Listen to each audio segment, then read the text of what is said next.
Hello and welcome to Hello there. Hello. Thank you very much. I appreciate it. It's kind of hard to do it to myself. Welcome to our very first game of Alien, the role-playing game, Enhanced Edition. I will be your game mother tonight, KaradanZero, and let's go around and introduce ourselves, starting with Chris. Hello, everyone. I am Chris, aka Unemployed Writer, and I am here, and I will be playing Harvey Malone, a scientist man, but not really a man. We'll see. We'll see. I don't know. I'm just glad I was able to get through that, to be honest. Oh, it's going to be a fun session. It's one of those, huh? Yeah, my brain is on. I think because what is it? We share a brain cell. I think you've taken the whole brain cell, and I've needed it for single this. one. Yeah. Sim. Hello, I'm Simone, and I am playing Elena Smith. Tom. Hello, I'm Tom, and I'm playing Gerard Huntingdale. The whitest man alive. Jerry. And Phoebe. Hi, everyone. I'm Phoebe at Sherbrooke Quarters, and I am playing Penny Chernov.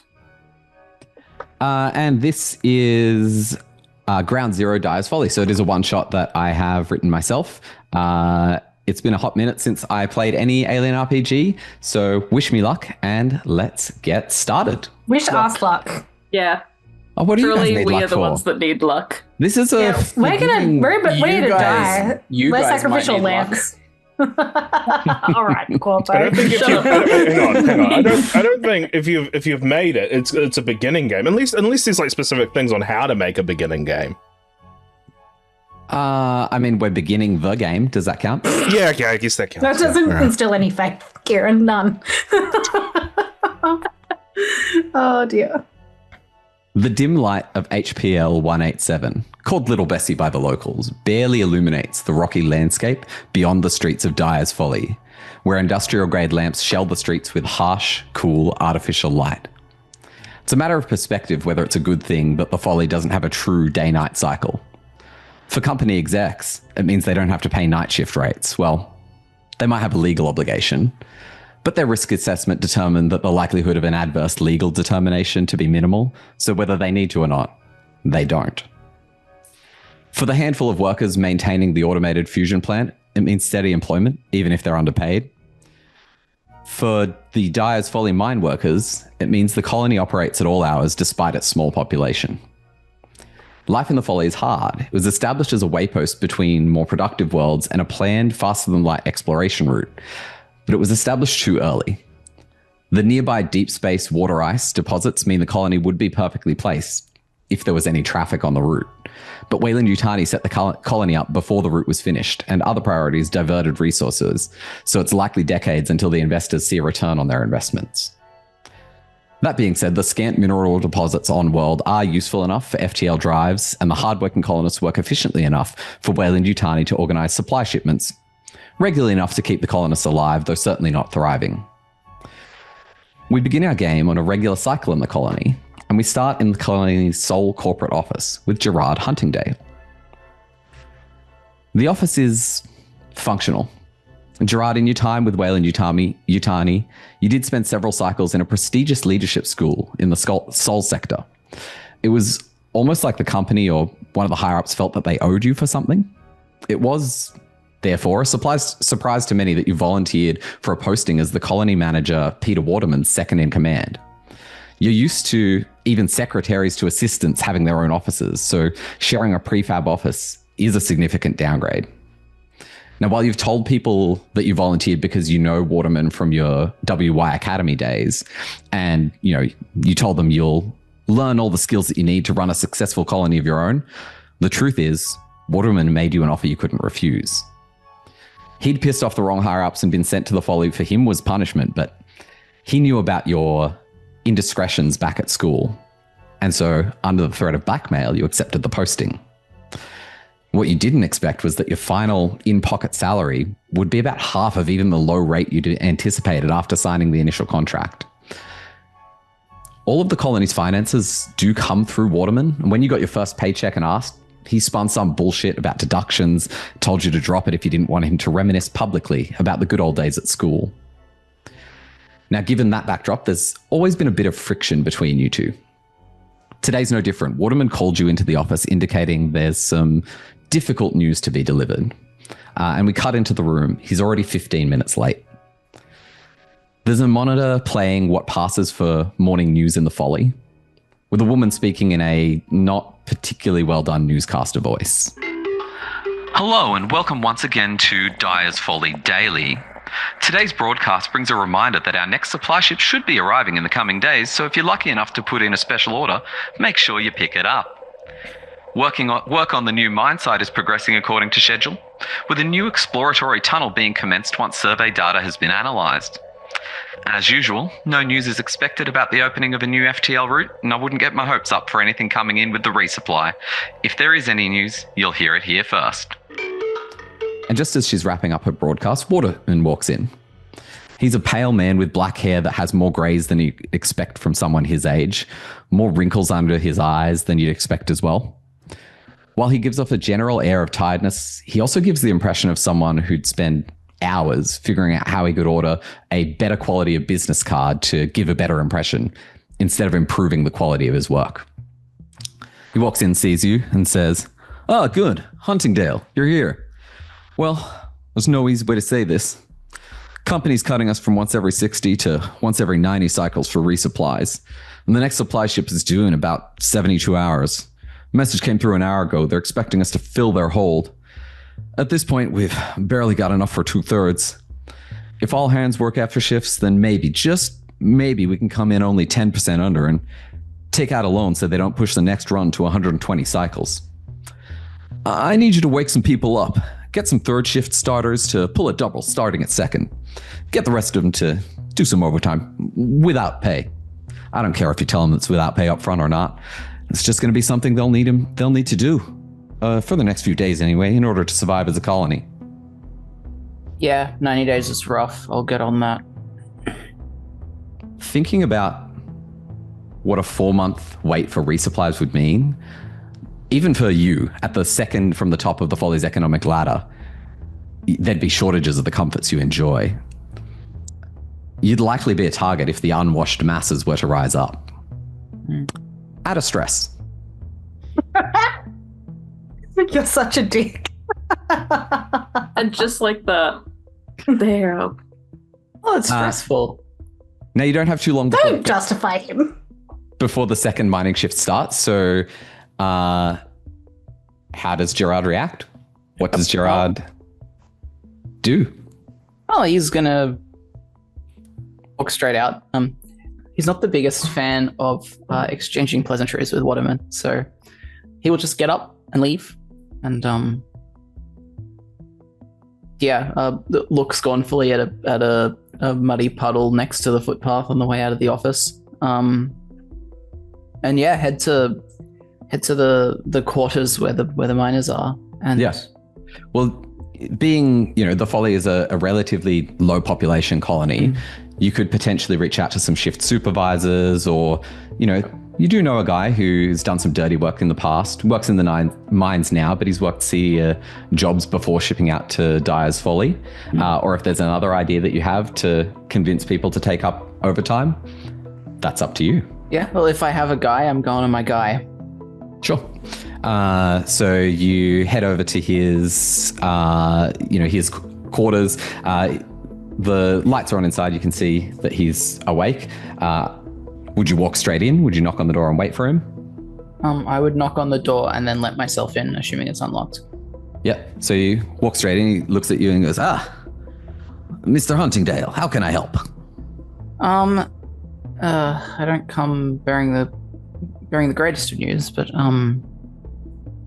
the company is seeing a decline in profits from the station, and as a result, they've chosen to limit our supply ships to once every 3 months rather than 2. And we are behind on the quota for the ship coming in in 2 days from now.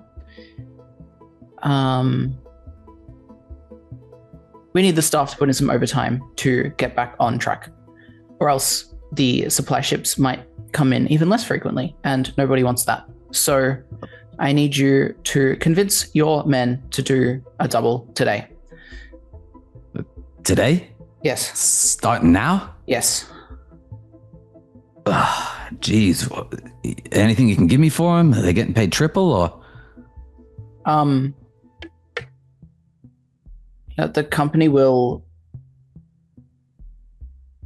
ensure they are adequately compensated for their extra work. Roll manipulation. Motherfucker. Okay, so that is 6.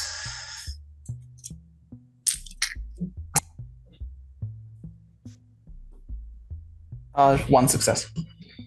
Yeah, one success. The way the system works, if you get a success, it succeeds. There may be things that you can do better if there's more successes, but he's convinced that there will be some sort of pay, but maybe a little skeptical on whether it will actually be fair. You know, he's been working for the company for quite some time. He goes, okay, so, and what do I get out of this deal? You get supply ships to come more than once every 4 months. Yeah, that's the whole colony, but for me. For you? For me. Why do you need something special? I'm going to put the screws to some of these guys. Yeah? You know, there's some chance of blowback if that goes badly. I'm going to go into my pocket and hand him $100. Oh, he just takes it, and I'm not even going to make you roll to convince him, because it's almost like as soon as you hold it out, it's like gone from your hand and disappeared, and it doesn't even look like he took it. He takes it so fast. He goes, yeah, all right. I'll be on that for you. No worries. So See to it. When does this need to start? Now. Right now. As in for second shift? Yes. Oh shit, I got things to do. So he, ushers you out of his abode, closes the door, and heads straight off. So from there, we will cut over to Elena. Elena, today is boring. Yesterday was boring. Ever since your guardian android caught you having snuck into the lab he works in not too long ago, every day has been boring. But today's even worse because you've got girly subjects on your terminal. At least the last few days, the lessons included basic mechanical repairs, fundamentals of Weyland Yutani loader control schemes. Today you have textiles and uniform repair. It's sewing. A tomboy like you does not want to be doing sewing. It's not even a practical lesson. It's just memorizing stitch patterns. You've already tried skipping to the end and doing the lessons revision quiz and guessing answers too many times. And now not only will it not let you skip, it's added remedial content because you've got the answers wrong. So the lesson's going to be even longer. I imagine Elena's quite distracted. How does she entertain herself? So she's in living quarters, but with like her terminal, right? Yes. Is Harv here? Is he away? Harv has gone to work. So she's, probably bashing at the keys of this terminal and trying to once again get it to go through, but she's getting met with a lot of hard no's from the training module. So she's gonna go try and find a window to see if she can look outside of the general living quarters, or if she has to open the door to glance outside. That's what she's gonna do. Yeah. So I'll say you'll have a window. There's not really much to see outside. Just looks across to other living quarters. Maybe a person walks by. Maybe they don't. The door itself, would you try to open it? Yeah. That's locked. The living quarters. Fucker. Harv has locked you in. He knows what you like. God damn it, Harv. She's getting frustrated. But with the door being locked, she's going to look around to see if there's any tools that she could use to get the door open anyway. There'd be pretty much anything that you could find in like a normal house. So it could potentially be a kitchen knife or maybe some sort of pry bar or something like that. Yeah. You wouldn't have any sort of tools that would Like be not anything technical, no, but like just like she'd be looking for the either that or you could try and open up the terminal, but which is what she's kind of looking for the for the tools to jimmy open as the into terminal like and get physically into it. open the terminal rather than press buttons. Yeah. Okay, yeah. Jimmy it so she can hotwire it basically. Yep. I'll get you. I'll say you'll find something fairly easy enough that you might be able to, let's say a kitchen knife, to try and pry it open. Now, to try and open it without damaging it, I'll get you to roll a Comtech roll. Comtech? Yeah. And I'm looking for 6s, aren't I? You are. I got 2 6s. 2 6s. In that case, you're able to open it up. It's a mess of wires in there. What are you doing with that mess of wires? Is there anything in there that would clearly be linked to like power? Is there any labeling at all in there? I'll say Elena would be able to identify, okay, this is the power for the actual panel itself. So, and would she know, based on that, if turning off the power would mean that the door, like if she reconnected the power, would that unlock the door, potentially? Or reset, like do a reset, so like disconnecting the power for a certain amount of time and then reconnecting it after that. Let's say that that's what she's going to try, and she'll need another Comtech roll.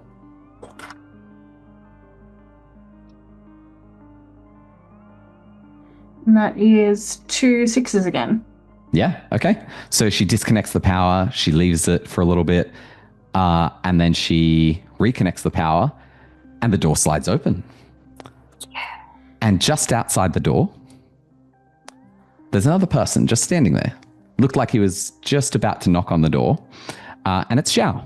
Xiao's the only other kid on the Folly. He's a little bit older than you, but he's a little bit smaller than you. The first time you met him, you pushed him because he asked why you weren't wearing a dress. And your first impression was that he's just kind of a dumb boy. But he's been a little bit smarter than that. And, you know, while you still have to help him with his homework sometimes, the adults do seem to tell him a little bit more than they tell you. And he's a bit better with computers than you are, even if you're better with the machine sims, if the adults ever let you use them. And he kind of takes a step back when he sees the door open. He goes, Elena, oh, can you come out today? I found something really cool. It's out near the new mine.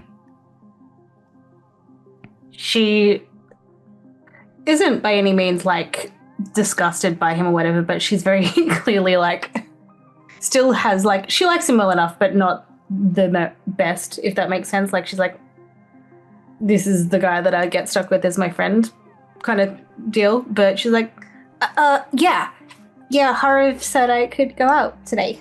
One of the miners left one of the big diggers out. Wait, he said you could go out? I think you were grounded for the next year. Yeah, but I've been doing really good in all of my modules recently. So he just said, that I get to go out as a reward. Oh, wow. I would have thought today's one you would have hated. It was all about those stitch patterns. I got it done early. Yeah, I mean, it was definitely boring, but I'm pretty smart, so I got it done. Wow. And he pushes his glasses back up and goes, well, before we go, I want to show you this. Have you got a terminal? Yeah, and she'd rush back over to her terminal to try and hide the fact that there was stuff that hadn't been done. Yeah. Make a Comtech roll. And because you're trying to do this rush, do it with a -2 dice penalty. Oh, that's so fucking rude, Kieran. But actually, for a kid, this would be stressful. You're a dick. So add a stress dice.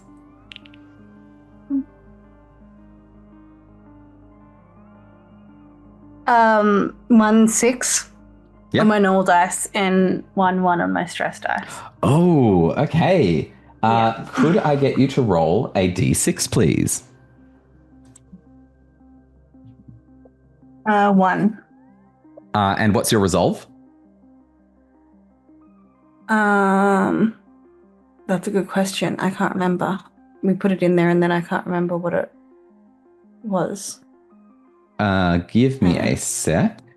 It's the average of your wits and empathy. Yes, thank you. Oh, wits and empathy. So 4. Yeah, okay, cool. While you're stressed, you kind of stay cool in this moment. You manage to, you've had some practice in hiding what's on your screen. So it's not just a matter of, you know, the right buttons to press on your keys, but you kind of also position your body to give yourself an extra half second before Zhao comes around. And he, as you've closed that off, you turn around and you see him, he's holding a data tape. He slides it into the terminal and on screen it sort of shudders and chatters and some text ticks over and it says Android maintenance program. And Zhao says, you can use this if you want Harv to cut you some slack, but you gotta be super careful. It's super secret, okay?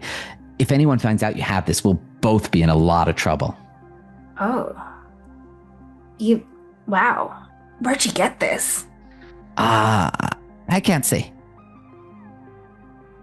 Come on. I told you it's a secret. I'm probably going to be in trouble for giving it to you anyway. I can't tell you where I got it. All right. Fine. Okay. So just note down in your inventory, you have an Android maintenance data tape. Or actually, do you take it with you? Or are you going to leave it in the room somewhere? She would probably stick it in her pocket, yeah. Cool. Note it down. No need to, worry half if he gets back before I do. So Zhao, watches you put it in your pocket and kind of nods and goes, yeah, it's probably best keep it on you. Anyway, one of the miners left one of the big diggers out at the new mine site. There's no one working on it this shift. I think the key's in the cabin. We can drive it for real. I've only ever done the simulators before. That would be so cool. You think if we dig a new mine and it makes a lot of money that they'll name it after us? I mean, maybe. They're always doing that kind of stuff now, right? Okay, well, let's go. So Okay. it's a simple matter of you making your way to the mine site. And you are lucky it's the new mine site. The old one's near some caves and, well, with everything that's happened to you in the past, you are a pretty brave kid, but those caves are creepy and they're a lot further away anyway. How are you and Zhao going to get to the new mine site? Are you going to sneak there? We're going to fly real casual, like we're meant to be going. Yeah? So you're just going to walk? Yeah. Walk whilst like trying to blend in. Okay. Cool. So let's have a look. And I will get you to roll. Let's get you an observation roll first, just so that you can see if you're going to spot anyone or what's going to happen. And I need to do that with my stress dice, right? Yes. Stress dice is included in any skill checks. 1-6. Yep. And nothing of note on your stress. I've got a 5, so no. Yeah, cool. So you're working your way there and you do spot up ahead. It's not like a choke point, but it's a spot that you'll have to get through in order to get to the new mine site. And there's a couple of adults who are just standing there talking. It's going to be tricky to get past them without being seen.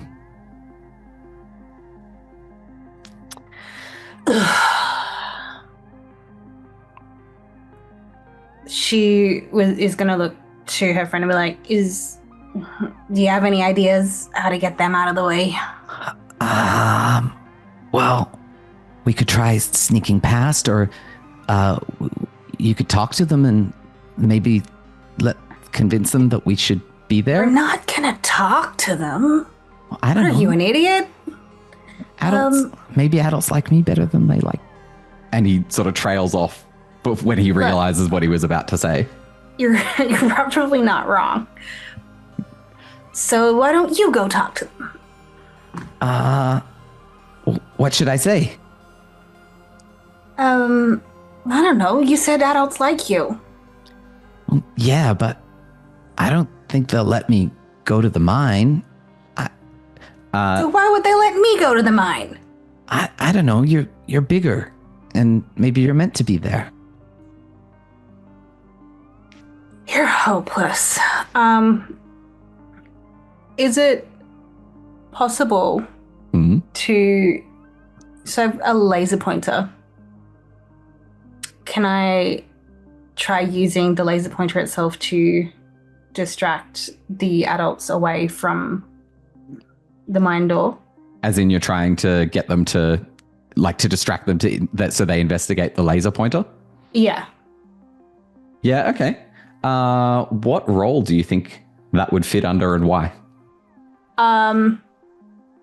With survival, surely? Because it's a general, trying to do something. I could see it being with survival. I'm comfortable with that. Go for it. Yeah.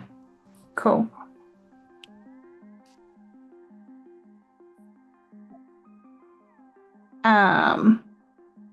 I got a 6 and a 6 on my stress dice as well. Cool. 2 successes. And this is what I said. This is our beginner session. I'm going to be forgiving with this and say that you are able to... you kind of flick it around so that the adults aren't going to see that it's a laser pointer dot. They just kind of see that it's a movement. And there's a brief moment where they both kind of turn and kind of lean out and kind of take a few steps across. Could I get a mobility roll, please? To see if you're able to sneak past in that brief moment. And Zhao is going to help you, so take a +1. Oh, cool. Doesn't change anyway. I just got 1 success. And stress dice is fine. Yep. So you're barely able to get past before the adults kind of turn back. You now have made your way to the mine site itself, or to the entry of it, undetected by adults. You can see ahead, there's the mine itself directly ahead of you, but off to the left, there's an area with a lot less activity. Doesn't look like they've really done much beyond having a digger score a rock face vertically in preparation for a new exploratory tunnel. And the digger itself is positioned right in front of the ball. What do you do? We're getting in the digger, obviously. Okay. Straight in. So you creep your way up there, Zhao in tow, and somehow you're not stopped by adults. No one kind of notices you.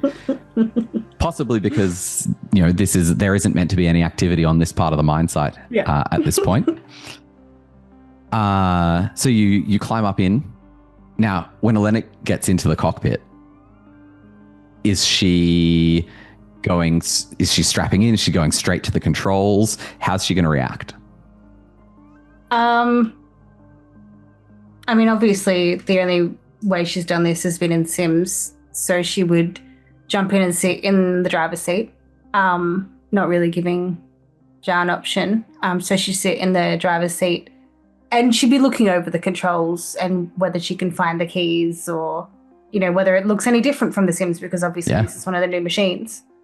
I like that you said that, because in my notes, I've literally got written, the controls are pretty much the same as the simulators that you've used.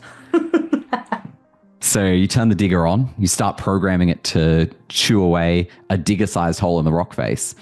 Now, would Elena be keeping an eye out, or would she be too excited by operating the machinery to be looking around? She probably would have looked to begin with, but I imagine she'd probably get pretty excited by the time she actually got it up and running, and probably be a bit distracted at that stage. She would have, at some point, she would have been, she would have been following the instructions according to like the things. So she would have looked before she started, and she would have done like, you know, all the safety things that they tell you to do, like strapping yourself in and doing all of that kind of stuff. And then she probably would have had another look at that point, but there would have been gaps between her look, and she's probably not paying the best. Yeah, cool. Level Could of I get attention. a Comtech roll followed by an observation roll in that case, please? You can. Contact followed by observation. Yes. Comtech is... Sorry, not Comtech, my apologies. Heavy machinery followed by observation. Heavy machinery is usually heavy machinery and strength. If operating the heavy machinery you think should be tied to a different attribute in this, for example, wit's heavy machinery, I could see that being a thing. Well, I mean, yeah, if it's all programming and things like that, obviously wits would probably make more sense. Ah.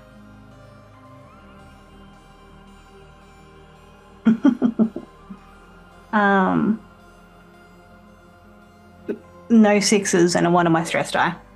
Ooh. That does mean you need to roll a stress response. Yay. So roll a d6. 4.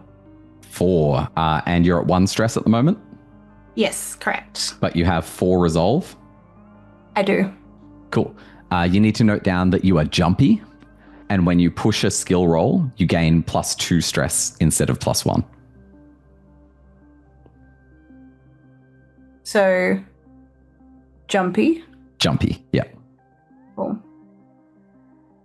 And when what happens, I lose a what now? So if you push a roll, you get 2 stress instead of just getting 1.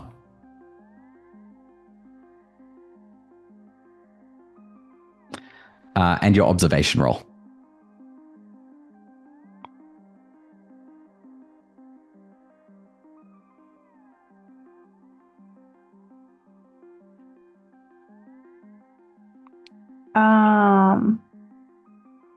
Two sixes. One Yeah. of those was my stress die. So this is how this is going to play out. Your failure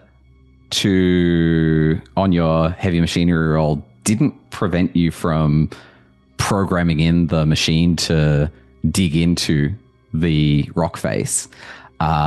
What it did do is you pressed the start cycle button of what you'd programmed before actually looking around. And your success on your observation roll, the first thing that you notice is Zhao isn't in the cabin with you. Oh, for fuck's sake, Xiao. And you look around, and as you look around to try and see where he is, the digger, you can hear its engine start to cycle up. And as you look outside, you can see that Zhao is not at a safe distance from the digger itself. Oh, for fuck's sakes. It is too late to stop the machine from completing its cycle by the time you notice this. So the digger lurches forward, and I am going to need to do a secret roll. I'm already gonna kill my friend.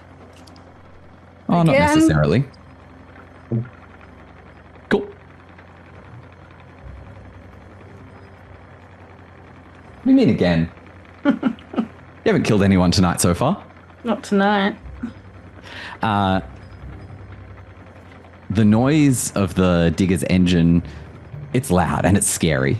And the fact that you saw Zhao outside a moment ago, and then as the digger lurched forward, really you have an armored viewport that is kind of giving a view of lights into rock being chewed away by the front of the digger. And it's louder and scarier than you could have imagined. And after a few moments, the digger stabilizes. You're doing it. I really hope Zhao was able to get out of the way. But then a second later, the digger jolts to a stop. And for a moment, the whole cockpit just vibrates. There's the acrid smell of something being burnt or melted. And then through the lights behind the armored viewport, you see a massive crack suddenly form in the rock in front of you. There's a rumble from below you in the earth. The digger shudders back and forth. I undid it. And suddenly, its emergency program kicks in. You recognize the flashing amber lights and the siren, and you feel the digger start to back out of the hole that you've just dug. It's really scary for a few minutes, and just before the digger manages to get out, there's another jolt, and you feel your stomach leap up as the digger suddenly drops. Add another stress, please. There we go. There it is. We'll cut over and wind back time a little and take a look in on the colony's lab. Now, there's typical work in the lab involves testing samples from the mine, reviewing survey data to identify the most profitable likely areas for resource exploitation, and rarely any special requests that come through from the company or are paid up front and in full by colonists, though that last one is not a common occurrence in the Folly. Harv, you weren't originally designed as a research android. You're certainly smarter, though, than some of the human scientists working here. The work that's come into the lab, you can definitely do it faster and with more accuracy than the human lab manager. And you were in early this morning. And as of now, he's late. Would you get started doing work up front? Of course. Sorry, I didn't hear you. Of course. Okay. I'll let you choose what skills to roll with wits. And give an explanation of how that relates to whatever scientific work you're doing. The one that makes the most sense to me would be wits and medical aid, because that's kind of the closest to like a sort of sciencey thing in terms of the medical aid thing. Yeah. Like none of the other things under wits work, from what I can see, unless you I'm observation okay with it maybe, but any of them, like any of the skills. So any of the skills, even if it's not one of the skills that typically goes with wits. Yeah, no, medical aid's not with wits. Yeah. Yeah, so okay, cool. I was just basically justifying why I was skipping to another one. And I've got no stress, right? At this point, no. Cool, sweet. I don't have to differentiate dice. I have got... So what are you? Oh, very good. These dice aren't going to work. That says 7. That's not going to work. How's it got 7 on there? Is it it's not a 1, is it? Where did you find Oh, it these might dice? be a 1. It might be a 1. Yeah. It might be a 1. No, one's over Rigged here. dice. One's over here. You know what? Oh. We're gonna get rid of that dice, and I'm just gonna roll another one, just because I don't know That what needs to be what it factory is. recalled. Okay, that was a 1. He's just that good at the game. Yeah, a bunch of 5s and a 1. He extra succeeded. So you're trying to assess some medical data from the colonists, and it's just there's not really anything there that you are able to make substantive progress on as you're doing so. And as you're sort of starting to work on this, a short, chubby man with a really narrow nose, like a bird's beak, a bald head, circular glasses, wearing what looks to be an unwashed lab coat, walks in, sees you at work at the terminal and immediately exclaims, "What the heck are you doing? Unauthorized access of company materials? What, you want to be deactivated? No. What happens if you sign off on that and a miner gets hurt or dies, huh? You can't be doing that, Rust Bucket. I'm docking you half a day's pay. Be thankful it's just that." Have I signed off on anything here so far? No, but I see that you probably were. I see you looking at medical You see data. that I probably was, and what assumption Yeah, would that be? that's right. I see you probably were. Exactly. What percentage of probability would that be? Because I can tell you the percentage in great accuracy. It would be 0. Because I was waiting for you. Huh? No. Yeah, you were waiting for me. You were waiting for me accessing private medical data. Look, you're not even meant to be on the medical. Just Unlike you, I'll be doing the job. And you are not around for me to do the job. So maybe I I'll have dock chosen. you a full day's pay, huh? Maybe then you'll learn. Look, I wouldn't want to see you deactivated. You know, that little girl, wouldn't want her to be alone. What's her name, Irina? Yeah, I wouldn't want her to be on her say own. anything. Yeah, I wouldn't want her to be on her own. Yeah, that's what I thought. Now, can you look? We got the new shaft plans. We got to have a look at those. I'll run it, but I want to see you run it first. Let's see who makes an error. You go. Is Harv going to run the data from the geological survey?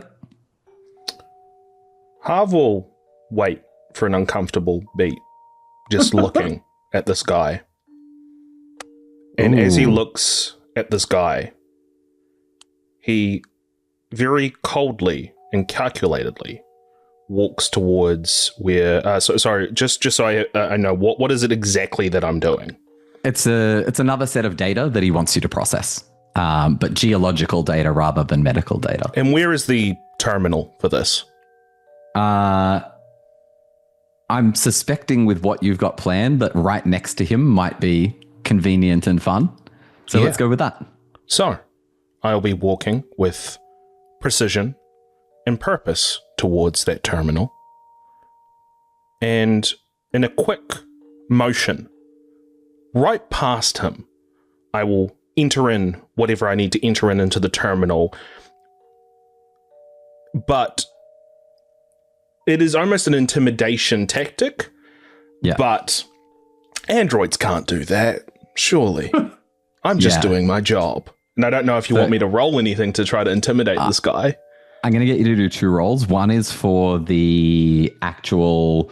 because I assume that you're actually doing the task that he's asked you to do, but you're also trying to intimidate him at the same time. Yeah. Cool. So it'll be either wits comtech or wits heavy machinery, as well as either wits or empathy and manipulation. Okay, wits comtech first. Oh, actually, I'll do wits heavy machinery. Actually, I've got cool. That. And also, I figured it out. It's a 4. It was upside down, and it looked like a 7. It's just a really awkwardly drawn 4 on the thing. So you are broken and not the dice. I am broken. Broken? Well, when a player becomes broken, people got to do a panic roll, Sim. So can I? Okay, I want to push this roll. Yeah, cool. Add a stress and re-roll everything that's not a success. That's the whole pool. That's the whole pool of 8 that dice. That sounded like a meaty dice roll for no successes. 8 dice. Yeah, there were a lot of 5s there.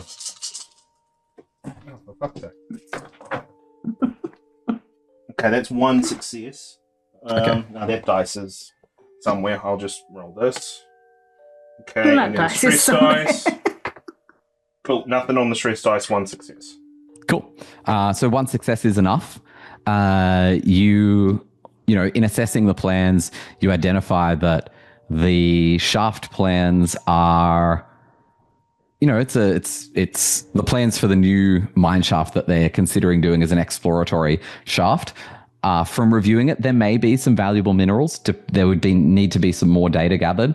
But what you can tell is that the new mine shaft, the most direct route to cut to where they're planning to cut it, will actually go through a geological fault that's likely to cause issues for the new mine site, the old mine site, and the actual colony settlement itself.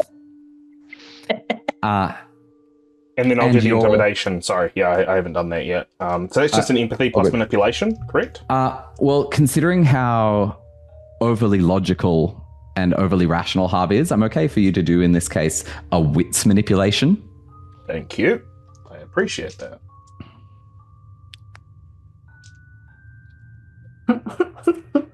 I'm just going to finish this data and then going to give you the 2 crash. 6s.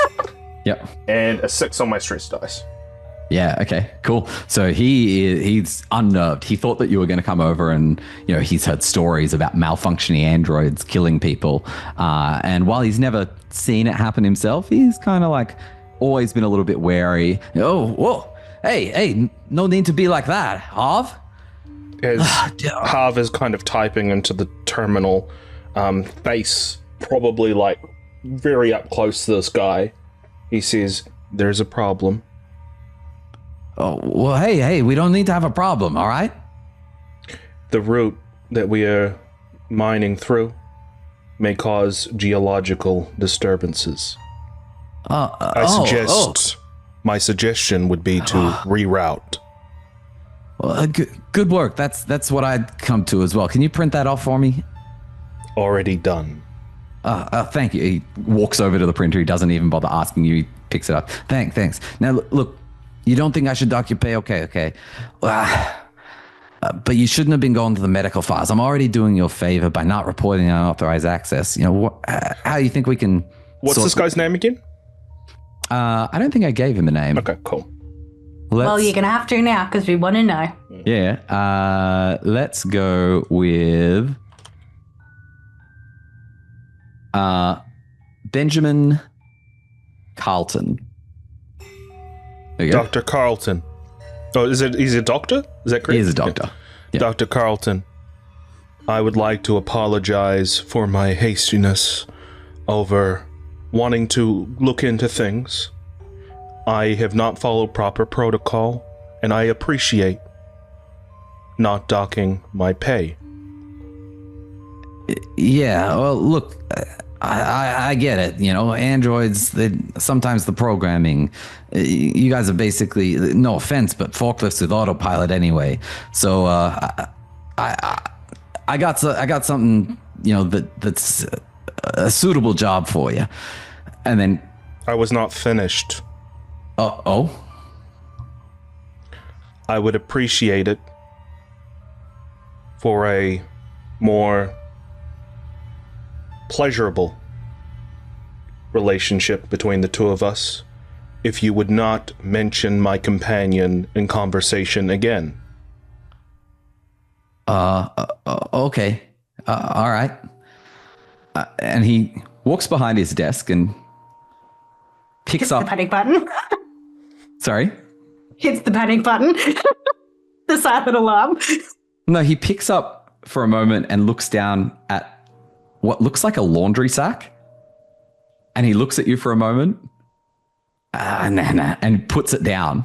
And he goes, you know what? I got this buddy. He used to be a PI. It was in his family for generations. He did me a solid back in the day. Found out my wife was cheating on me.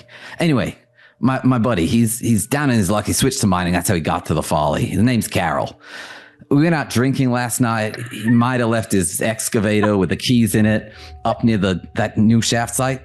Could you go collect it? Bring it back? Of course. Thank you for understanding as he walks out. Carol. So, you walk out. Clearly you would know where the mine site is, and as you do so, there's a deep rumbling that echoes through the Folly.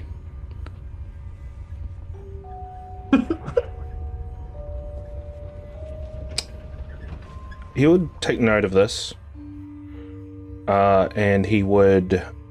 Is the sort of origin point of this rumbling, can I tell if it's nearby in a certain direction, anything like that? Wits observation, please. Sorry, Harv.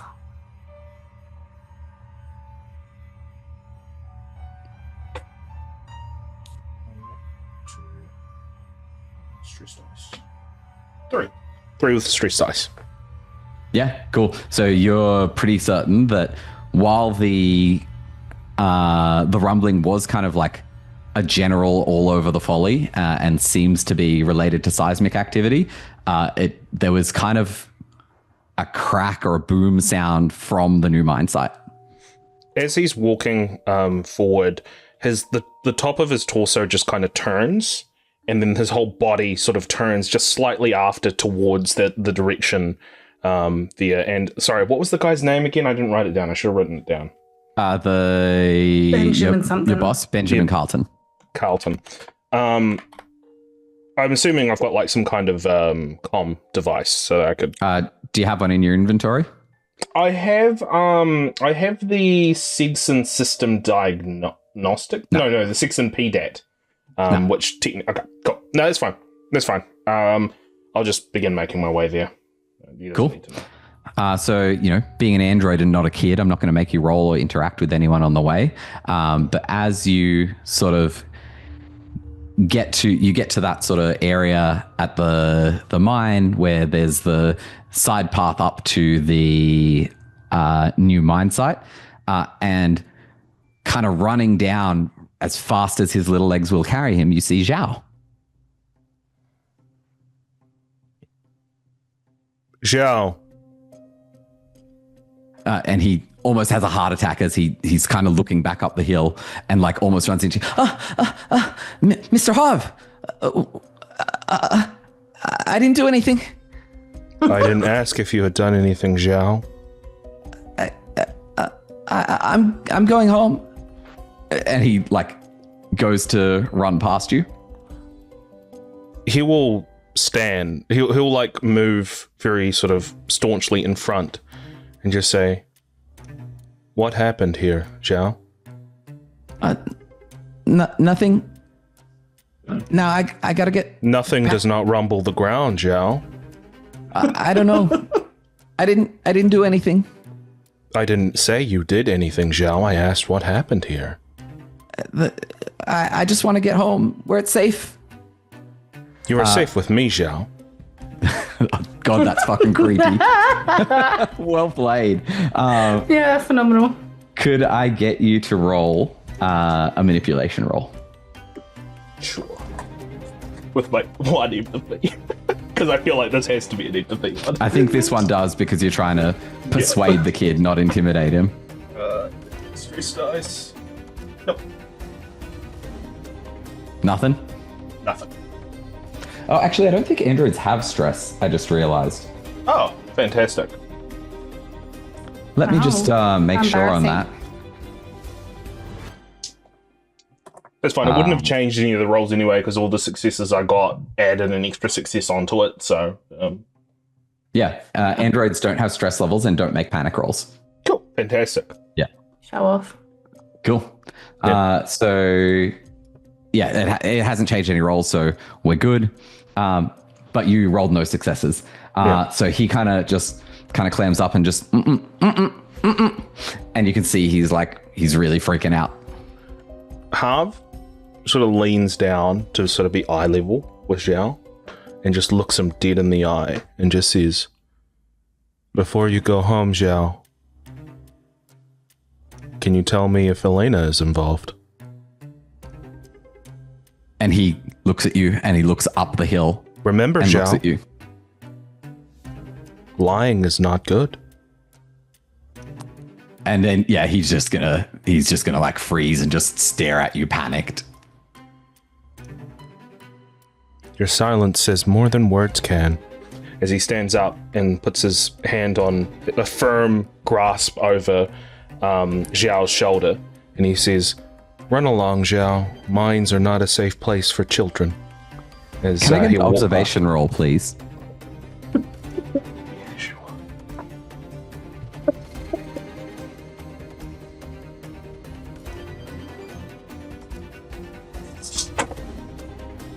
what that's called.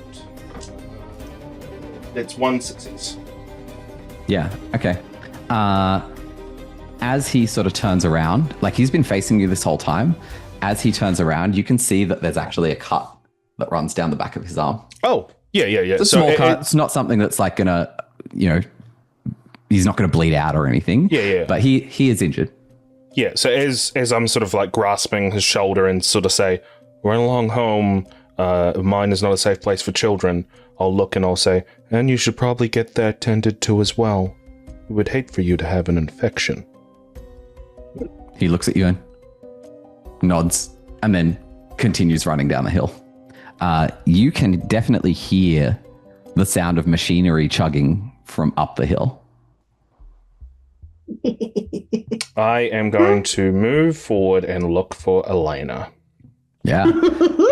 It doesn't take long for you to see, and from the data that you've just looked at, you can identify that this was the proposed new exploratory dig site. And there is a fresh hole in the rock face that you can hear machinery coming from. And as you arrive, this is around the time where you can hear the machine's emergency siren, you can hear the sound of it sort of backing its way.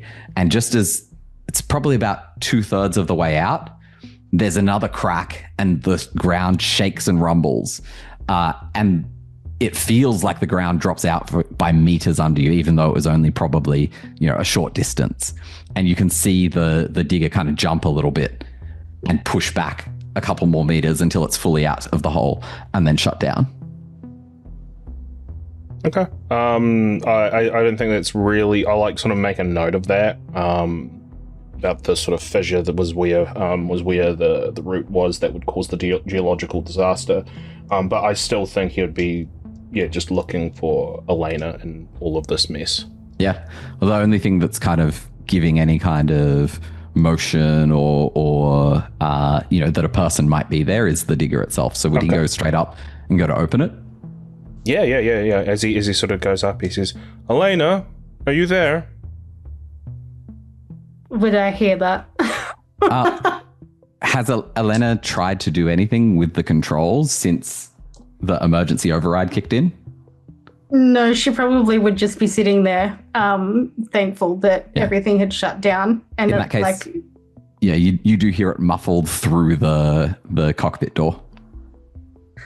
Oh, crap. Elena? She's looking around the cockpit of the thing, trying to see if there's like a door on the opposite side of the digger that she can get out of. There is one entry door. Shit. Just a second, Harv, I'm changing. You can't come in. Are you injured? No, I'm just changing. You can't come in. You do have some bumps and bruises. While you aren't going to take any health damage, you're not going to take anything that's mechanically makes a difference. Because you did strap in, the seats are meant for an adult human. They're not meant for a child. And so you have bounced around a bit. Yeah, so the question still says, "Are you injured?" I'm fine. I'm just Fine is not a state. Are you injured? I'm not injured. Now, do you mind resting yourself out of this place, or do I need to pull you out? That's okay. I'll just come back home later. That will not be an option, Elena. You have made quite a mess here. No, I think I'm okay. You can go home and I'll come join you later. At this point, he's going to grab the door, and you'll hear her grab. "I am grabbing the door and I am opening it." I thought I was getting changed. You can't come in. Yeah, he's gonna pull open the door. Yeah. She's just there, like in the still with the sit, like strapped in. She's like, "No, I said you can't come in." So I'm assuming I can just pull open the door and I'll say that she's strapped in. The emergency override, it unlocks it for the actual handle being operated from the outside. I don't understand. You said you were getting changed. I do not see a change of clothes here. No, I finished just before you got in. Wait, what did you say? I got done just before you came in. I was just my pants were on inside out, so I had to put them on the right way. Did you do your lessons? Yeah. This is a very interesting lesson. Are you able to unstrap yourself, or do you need me to unlatch you? It's a practical application of my heavy machinery simulations. Quite practical indeed. I'll jump in. Harv would know that today's lesson was on textiles. He's Okay, aware. cool. He's very aware of the curriculum and what is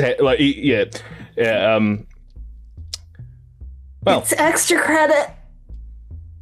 Extra credit. Yeah. So, once again, are you going to free yourself, or do you need me to do that for you? No, I can free myself. And she I am waiting. Let's get you to roll. To see if you can. Let's go with either Yeah, you know what? I want this to be more difficult for you, so let's go with heavy machinery. It's just pure heavy machinery. So strength heavy machinery. Yeah. 2 6s. Oh, wow. Yeah, no, she's cool as a cucumber and just clip, clip, clip. And she's out. Well done. All right. Is it almost dinner time? I'm starving. Perhaps you can walk me through what has happened here. No, that's okay. I think it's nearly dinner time and I am really ready to have dinner. Elena, going and having dinner will not get rid of this issue. What issue? We have quite a problem here, and it seems as if you are in the digger, and perhaps we should leave this before anyone else comes here and starts asking questions. But not to have dinner. Well, Come I with me. still have dinner. Okay. He'll turn around and he'll start to leave. Where are you taking her? I will take her. She does probably have some minor bumps and scrapes. Oh, So would he take her to get medically checked out, or would he just sort of take her home and tend to the injuries himself? take her home because he trusts himself to be able to. Oh, yeah. Actually, yeah. He'll say, "You said you were not injured." No, I'm not. I'm fine. What did I say about lying, Elena? Stop fussing. It is not fussing. It is the truth or a lie, and you have told a lie. I said I was fine. You said that wasn't a state of being. So which is it? A lie or is it factually incorrect? Factually incorrect. You are in fact injured, and we should take you to get some medical attention. And while we are on the way, we will have a discussion over what has happened here. Oh, that's okay. We don't need to talk about it. There's a difference between need and have. We have to talk about it, Elena, so that I can Why? understand what has happened and how we can mitigate potential fallout. Yeah.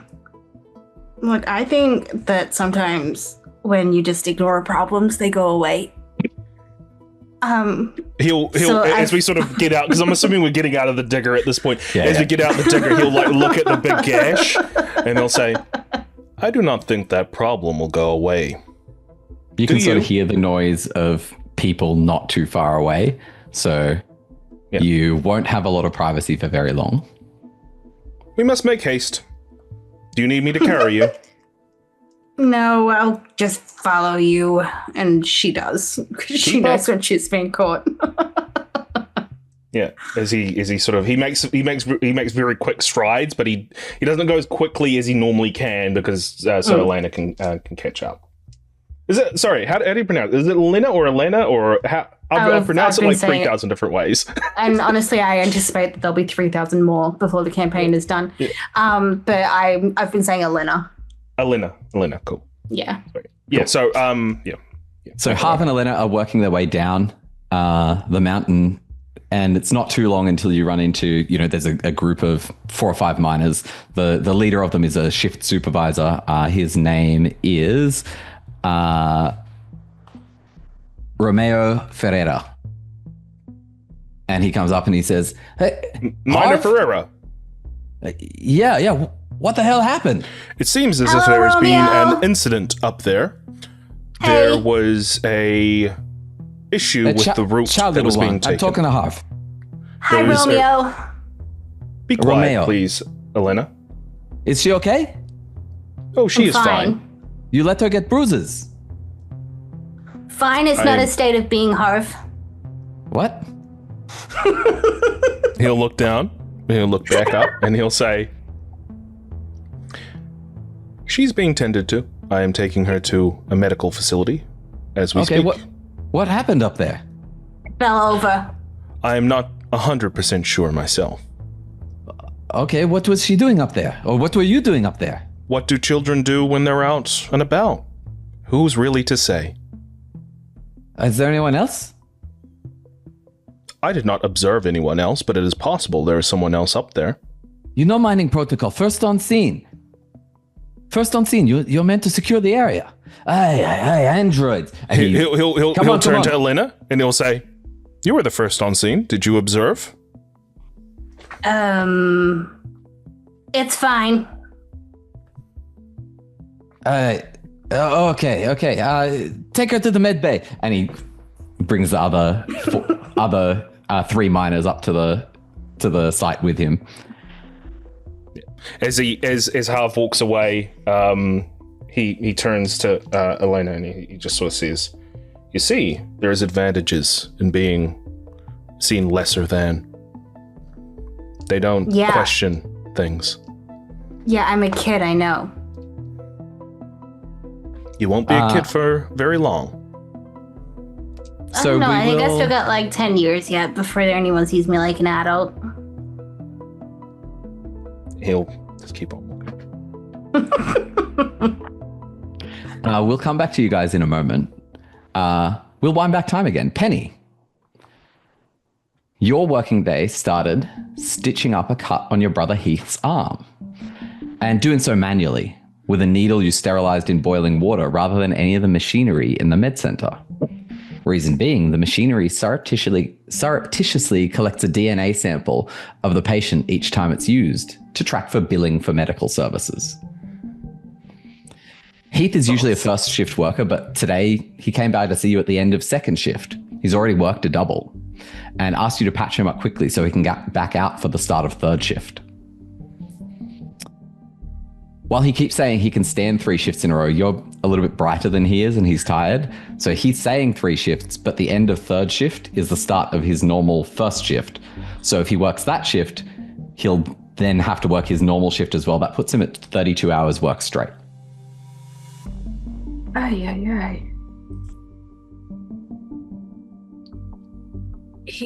Seriously, brother, you can't be doing shit like this. But we need the money. We need you to survive long enough to see that money. I will survive. Don't worry. And this place, Sure. this folly, it's not what we wanted it to be. The 5-year contract's too long. We offered it to too many people who pulled too many strings back home to get us here. We need as much money as we can get. Yes, it definitely wasn't all that it was cracked up to be. No, and that's why we need the money so we can put you on a supply ship, get you somewhere you can make something of yourself, back in the UPP. You need to worry about yourself and not working 4 shifts in a row and calling it 3. I will be fine. I need to work this triple shift. What do you mean 4 shifts? First shift, second shift, third shift, yes? And then you start the next day. No, that's a new day, so that doesn't count. Count the hours for me, Heath. Yes, first, Yes. second, Yes. third. Then new And day. at what point do you sleep? When I finish my next shift. Come on. Why are you so attached to this place, huh? Why do you want to stay here? To this place. I am attached to you getting enough sleep and surviving long enough to... I will be fine. This place, it is a shithole. We just need the money so we can get you out of here. This is what we were warned about before we came to the United Americas. We need to get you out of here, Penelope. Please, just listen to me instead of talk for once in your life. Says you, Mr. Chatterbox. No, you need to stop worrying about me and start worrying about not being buried here yourself. I work in the mine. Being buried is always an option. It's always something that could happen, whether it's in the United Americas, whether it's in the UPP. At least How about here, we aim for us both to get back to the UPP and not me coming back and bringing your body back in a casket? Yes, well, if I work enough, if I do enough extra shifts, we send you back, you can get some more sponsorship, you can bring me back. Alive. Yes, alive. Besides, I heard a rumor. They might be pushing out our supply runs. Pushing out? Yes. So we need as much money as we can. So we don't run out of supplies. Yes, definitely do not want to run out of supplies. I need all of the needles and thread I can so I can keep doing this by the by. There's looking at the machine. Yeah. He kind of looks at it as well and says, see, I'm glad you agree that I should work this next shift as well. I did not say that. Heath, I in no way said that. There's a sound that rings out through the folly indicating it's, time for the workers who are on the next shift to get over to the mine. And he stands up, presses the button next to the door and it opens and he says, thank you for my arm. I'll see you at the end of my shift. And he walks out. Better not be in a fucking body bag. He turns back and he goes, I haven't fallen into body bags before. She'll delicately bang her head against whatever metal is nearby. Hey, you're more likely to end up in a body bag doing that, no? Goodbye, Heath. See you later. Enjoy your shifts. And he walks off. You do have other patients lined up to attend once you start your shift. What would your bedside manner be like? Are you going to be friendly and caring, or is Penny kind of thinking more about her brother and sort of preoccupied? Is it going to be all business, come in, sit down, get stitched up and leave? No, I think Penny has kind of a primary school teacher vibe when it comes to patients. Yep. It's very warm, asking about their day, trying to get them distracted. It's as much of a distraction for them as it is for her and her personal life. She's trying very hard not to think about the fact that she's stuck here and that her brother keeps trying to kill himself by doing ridiculous shifts in ridiculous hours and in the stupid mines she hates. So it's very hey there, how are we doing? What are you in for today? Cool. So we're not going to sort of do each individual patient, but just an overall for your shift. I'll get you to roll empathy and medical aid. Cool. Would this be considered first aid or something a bit more? Not really first aid. This is just kind of the general medical problems that they sort of come up with. Cool. I'm going to push this, as they say. Okay. Out of stress, and the reason for the stress is that you are a bit more preoccupied. Maybe you're a little bit more worried about Heath than you let on. Yeah, and because they're aware of that, she's aware of that stress. She's being extra meticulous. And so I roll this on. I add the stress now and roll that. Yeah. Cool. Come on, dice. Okay, we've got one success so far. Okay, so you managed to get, nothing catastrophic happens on your shift. Not killed anyone. You haven't killed anyone. You haven't made anything worse. You've just barely done your job, but quite distracted, quite stressed out. It takes some time, and you take longer attending to these patients than you otherwise would. But you eventually find a point where you actually have some breathing room. You don't have anyone booked. There hasn't been anyone who's walked in.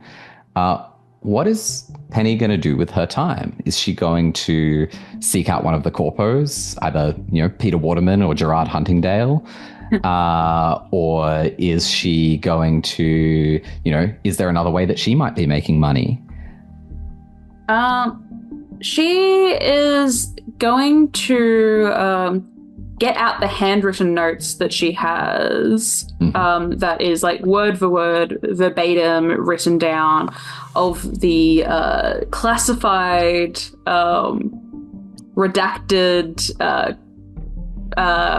piece of medical data she found. I'm going to say either a couple of days ago or a week ago or so. Yeah.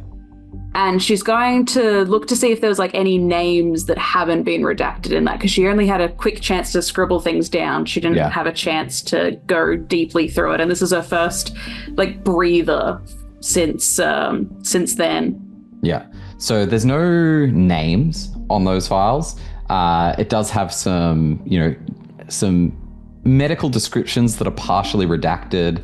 It seems to be talking about some kind of parasite that has been found in a number of different star systems on a number of different planets, that sort of moons, that sort of thing, but still exceedingly rare. It's the actual nature of the document is it's kind of a broadcast to corporate executives of a certain rank and above. And on this colony, it would really only be Waterman who it would be directed to. Now, he's usually in his office with the door locked, but you know that he's not the most meticulous person. So it may be the case that Huntingdale knows something about whatever this is as well. Yeah, and I think that I've noticed that Huntingdale, like, is one quite selfish, but also has like been trying to buddy up with me recently because of, I assume he's wanting priority in some medical thing, and he's been buddying up with all of the medical doctors recently. So I'm going to try and track down wherever he is and see if I can discreetly get the information I need. Yeah, okay. Tom, what would Gerard have been doing after he organized the commencement of the unknowingly unpaid overtime? He probably would have gone back to the office, doing his standard paperwork that he has to do, and standard paperwork being most of Waterman's work. Yeah.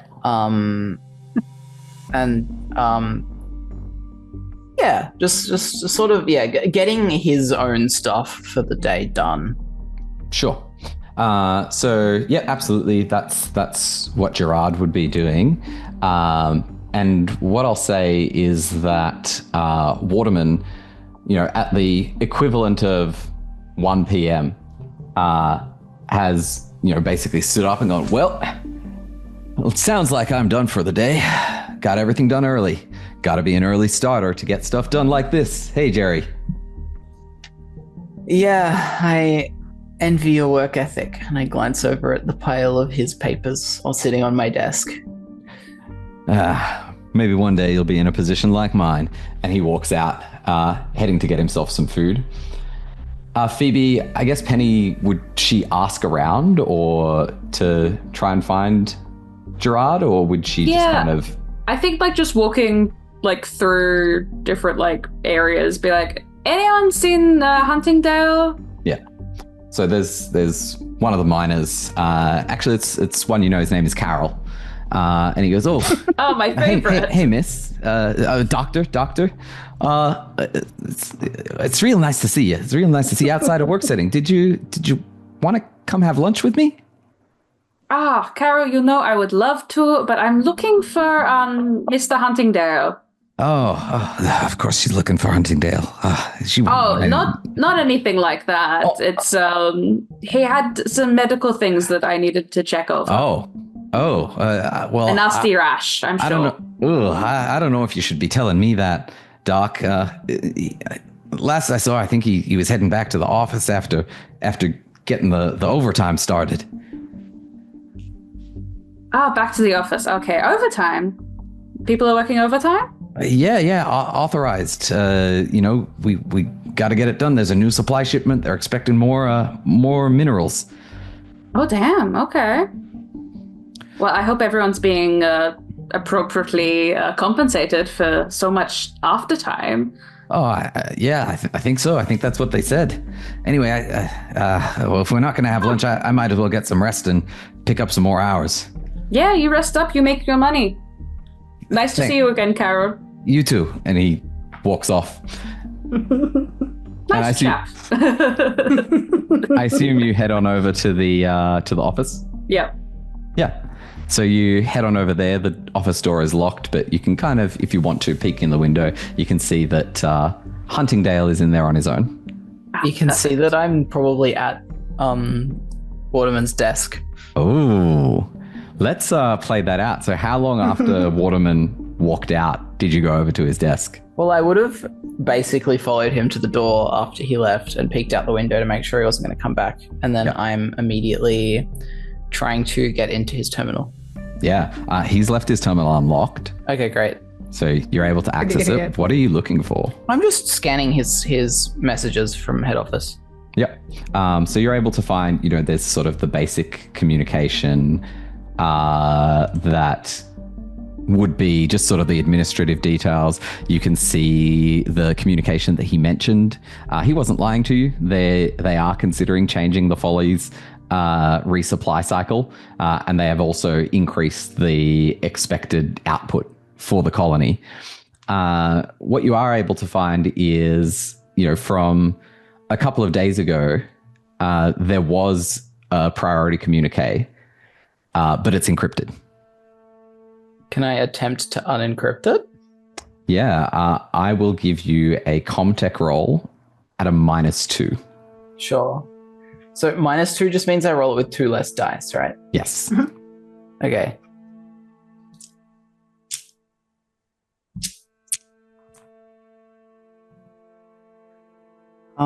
That is 2 successes. Yeah. Okay.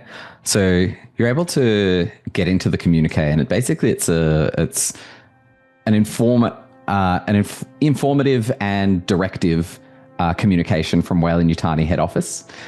It's basically gives a description of a xenobiological specimen with the designation of, one moment while I bring it up, XX121. It's noted to be highly dangerous, hazardous to any untrained agents that are interacting with it at any stage of its life cycle. And the directive is, it gives information about, its life cycle is from eggs, it becomes a parasite. From parasite, it becomes a hostile predatory organism. And if it's identified at any stage through that life cycle, the directive from the company is to make contact as soon as possible, to not engage with the specimen, to request deployment of colonial marines, and to await further instructions. There is some medical data that's attached to it as well. But I'm going to say that Gerard kind of skims over that, and it doesn't really make a lot of sense to him because it's written in medical terminology. Sure. Does any of the skimming over that medical stuff, does any of it look like it gives away particular things that I shouldn't be giving away? Well, the whole thing is indicated as classified. Yeah, okay, cool. Yeah. Okay. Like you needed a password to get into it, and Sure. the only reason that you were able to do that is because Waterman is an idiot and you guessed his password. Cool. Okay. I will shut that down and return the terminal to the way. Well, I'm assuming this is around the point where I get interrupted. Yeah, I would say that as you hit the close button, Penny, do you knock on the door? Do you hit the door open? You just walk straight in? I'm opening the door after seeing that, or seeing him in the seat. Yeah. Like, Huntingdale. Ooh, that's not a good spot for you to be in, is it? Ah, Penny. Yeah, you should learn to knock before you walk into someone's office. And you should probably not be sitting in your boss's desk. And I close the door behind me. Yeah. Hi.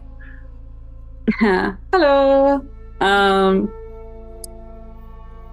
So, were you snooping or just having a power fantasy?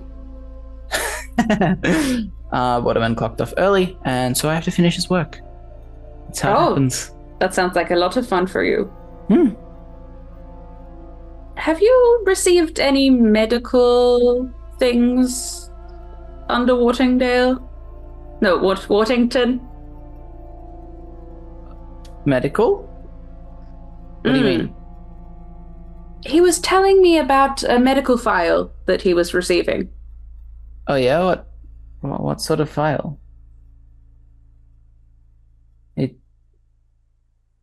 He was telling you about a medical file. What more specifically was that about? Because we do get medical files, and there's numerous, and I can't help you unless I know more about it. Something that other areas have been noticing, and let's just say it is important that I clock it if it happens before it spreads.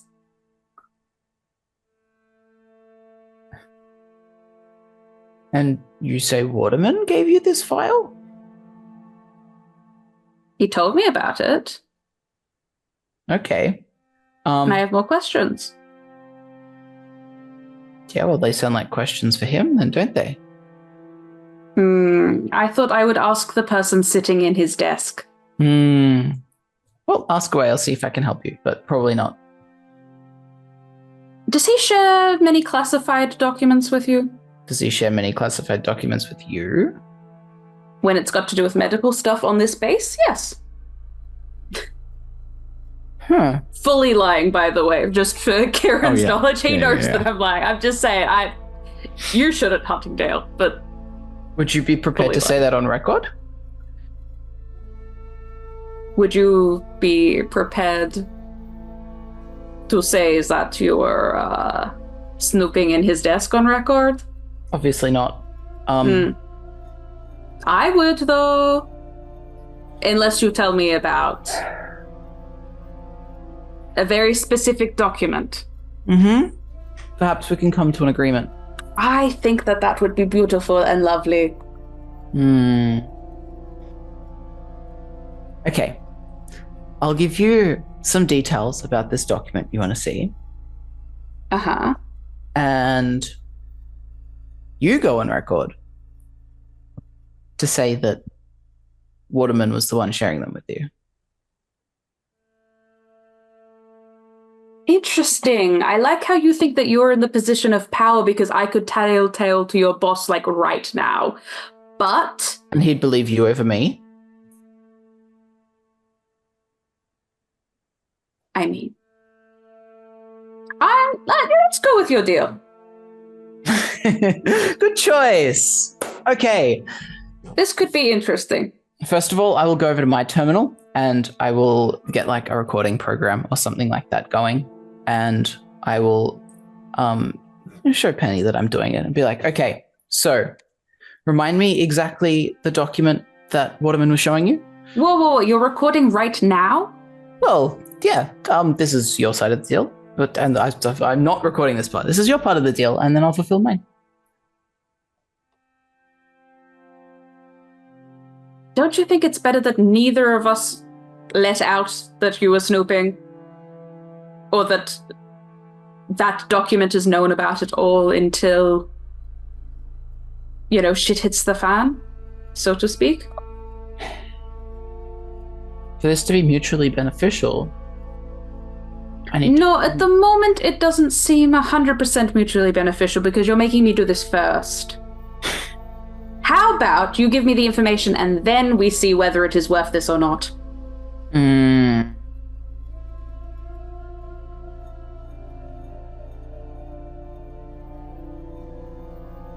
No. This is why no one likes you. Yeah, I'm paid to run this place, not to be liked. Are you paid? And are you actually going to be paying the miners for the overtime? What's that to you? You're not a miner. I'm not a miner, but that's does not fill me with confidence. Well, I don't work in payroll. The payment of wages is not my department. You'd have to talk to Waterman about that. Interesting. I just start walking over to Waterman's desk. I'm kind of sick of this bullshit. Hey, coming from Huntingdale. Now. I will get up and move to intercept. That is corporate property, and you do not have permission to access it. About this point in the conversation, there's a crack and a rocking through the folly. What the fuck? Jesus. Is that earthquake?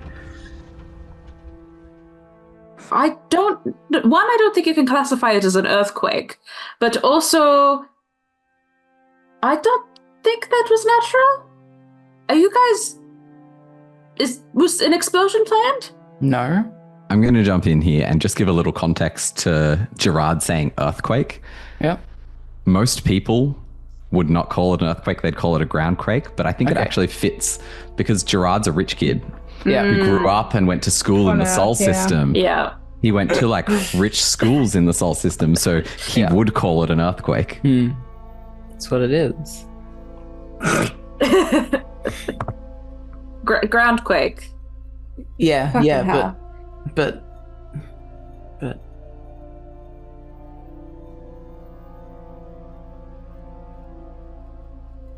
what happened? I need to go and check this out. First, can you just get me the information? It's file XX 121. I'm sorry, I've not heard of such a file. We need to go. You motherfucker. Cool. Well, I will just keep in mind that you were sitting at the desk looking through his files. Goodbye. And I'm going to leave first. Yeah. And I imagine Penny, having heard that there's a groundquake at a mining colony, is probably headed back to the medical center to see if there's anything that she needs to do. Yeah. Yep. And Gerard is definitely locking the door on the way out. Smart. So, Gerard, where are you headed?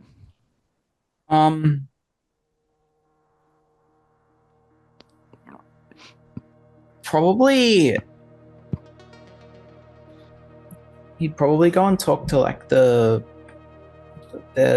whoever's leading the shift, figure out what's happened. So you're heading up to the mining site to try and find Romeo. Yeah, actually. And Penny, you head back to the medical center.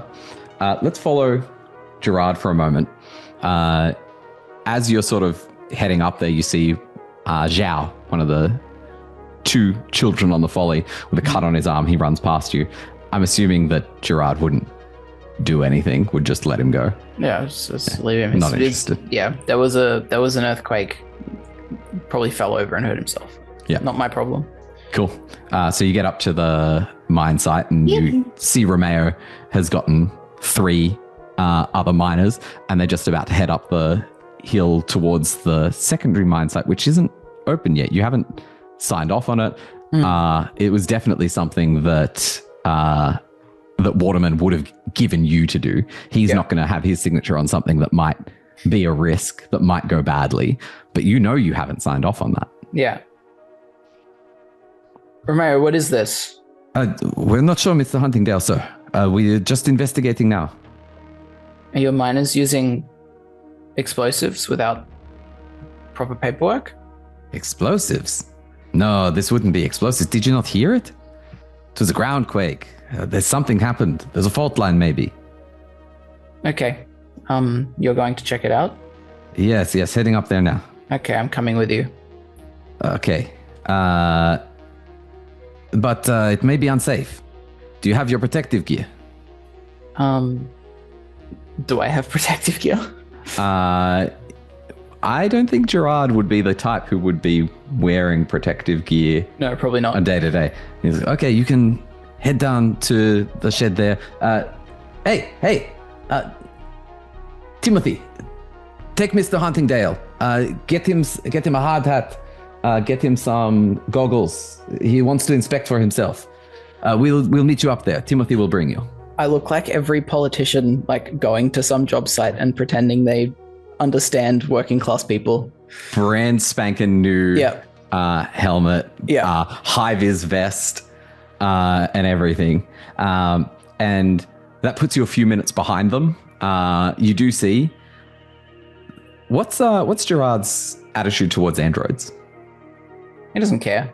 Yeah. Okay. Well, you see the android and another child walking down. Yeah, I know about that kid. They're annoying. They're always up to stuff. And they're gone past you. Yeah, but I know the android keeps them in check, so it's good that they're together. And so you make it up to the top of the hill where there's that sheer rock face, now with a shattered sort of fracture through it. It's clear that the digger has been operated, the new mine sites exploration has been started without your approval. And is it clear that a child and the android that I saw were heading away from that area? They were heading away from that area. Okay. The Romeo and the miners seem to be inspecting and looking over the digger. They've moved it a bit further away from the now open mine entrance. But there's not a lot else that seems to be going on. Romeo, did you authorize this? What? No, I didn't authorize it. Why would I authorize this? Why is there a digger here? It shouldn't have been. It should have been taken down. I think. Look, I have the surveillance from in the cabin. I have the tape. I haven't reviewed it yet, and it goes back for 48 hours, so we'll be able to see who was on shift, who was scheduled for it, and who has activated the digger. Good. Transfer that to my terminal, please. I would like to look at it. Certainly, we'll have that sent to you as soon as we get back down. Fantastic. And we'll leave you there, as I assume that Gerard would probably head back to his office to await that terminal transfer. Definitely. And cut over to Penny. So the first thing that you see as a result is Zhao walks in. Hey, Zhao, how are you doing? Dr. Penny, I hurt my arm. Oh, no, let me see. What were you doing to do that? I can't say.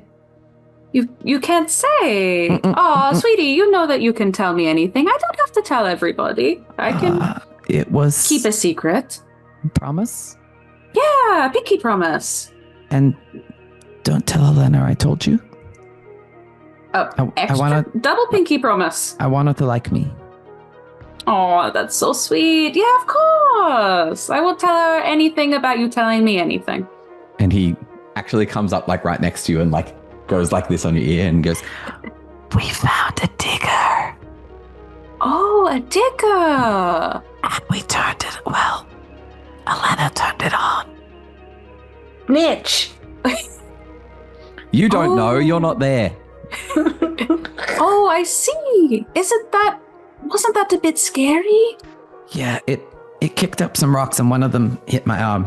Oh, no. Okay, let me have a look at that arm. I don't think diggers are a good idea in the future, Zhao. Yeah, maybe not. Maybe when I'm bigger. Yes, when you've grown into the role. Yeah. Was that digger, did you feel that quake? Did that digger have anything to do with that quake? Oh yeah, the digger did the quake. That was the digger. Oh, how did that... It went into the mountain and then... Oh, I see. Yeah. Came back out. But I was scared, so I ran away. Oh, of course. But Mr. Harv is up there now. Oh, good. And he will take care of it, and they'll all take care of it. But you know that Harv is an android. Considering yep, true. Your character's predispositions. Mm-hmm. You said Harv is up there. Yeah, he looks after Elena. He went up there looking for her. Mm-hmm. He's real scary. I can agree with that. Ow, my arm. Oh, okay. Let's. I'll start taking care of it and go. Shall let's perhaps not tell many people about this. How about we keep this as our secret, as I said before, but don't go telling anyone else that this is what happened. Why not? Well, one, Elena would not be very happy with you telling people this. And two, because of how dangerous it is, some people might get very upset. And I think it's best that I keep this secret for you, and now you don't have to worry about it anymore. Oh. You can forget this happened, and I'm gonna start fixing his poor little arm. Could I get a empathy medical aid, please? Yep. I'm guessing again this is not first aid? No, this one is first aid. Oh, brilliant. I can add it 2 dice to that. Yep.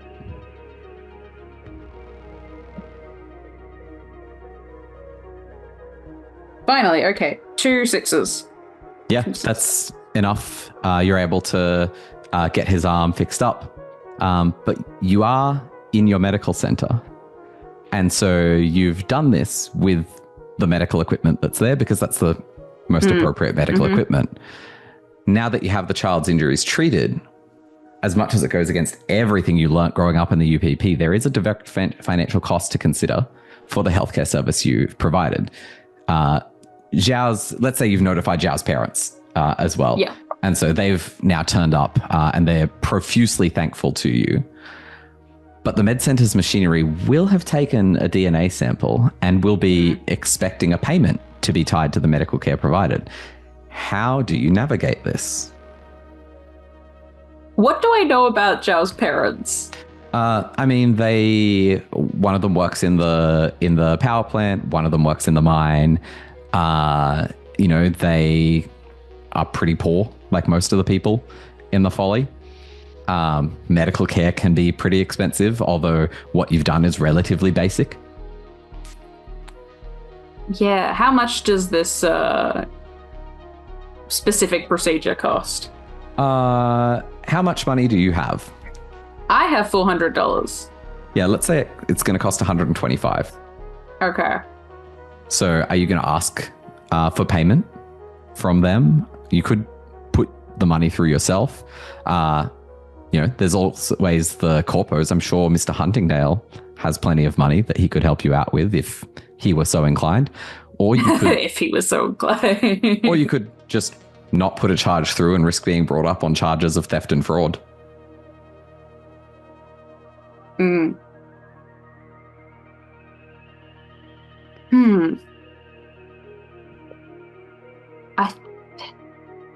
I think with all the chaos that's about to ensue, I assume that there's going to be some more things going on because of this quake, and I don't want this poor kid to have to suffer for anything because of it. I'm going to put through $100 myself and then leave the 25. No one pays that, so it'll be partially paid. Okay. And I will pretend planning to pretend in future. Oh shit, that was clearly a clerical mistake. Are you telling Zhao's parents? I am just telling them that they have a very healthy boy now. Just take him home, take him to rest, do all of that, not saying a single thing about anything to do with payment. As you process that and as you put your own Weyland Yutani dollars through, you do remember your conversation with Heath saying we need as much money as possible. And you know that you've just set yourself back. Yep. Yeah. Yep. Elena and Harv, you guys were headed to the medical center, weren't you? Yeah. Yeah. Let's say it's around this time that you turn up. Penny, you see Harv walking. Before we do, I just want to have one little exchange with Elena. Yeah, go for it.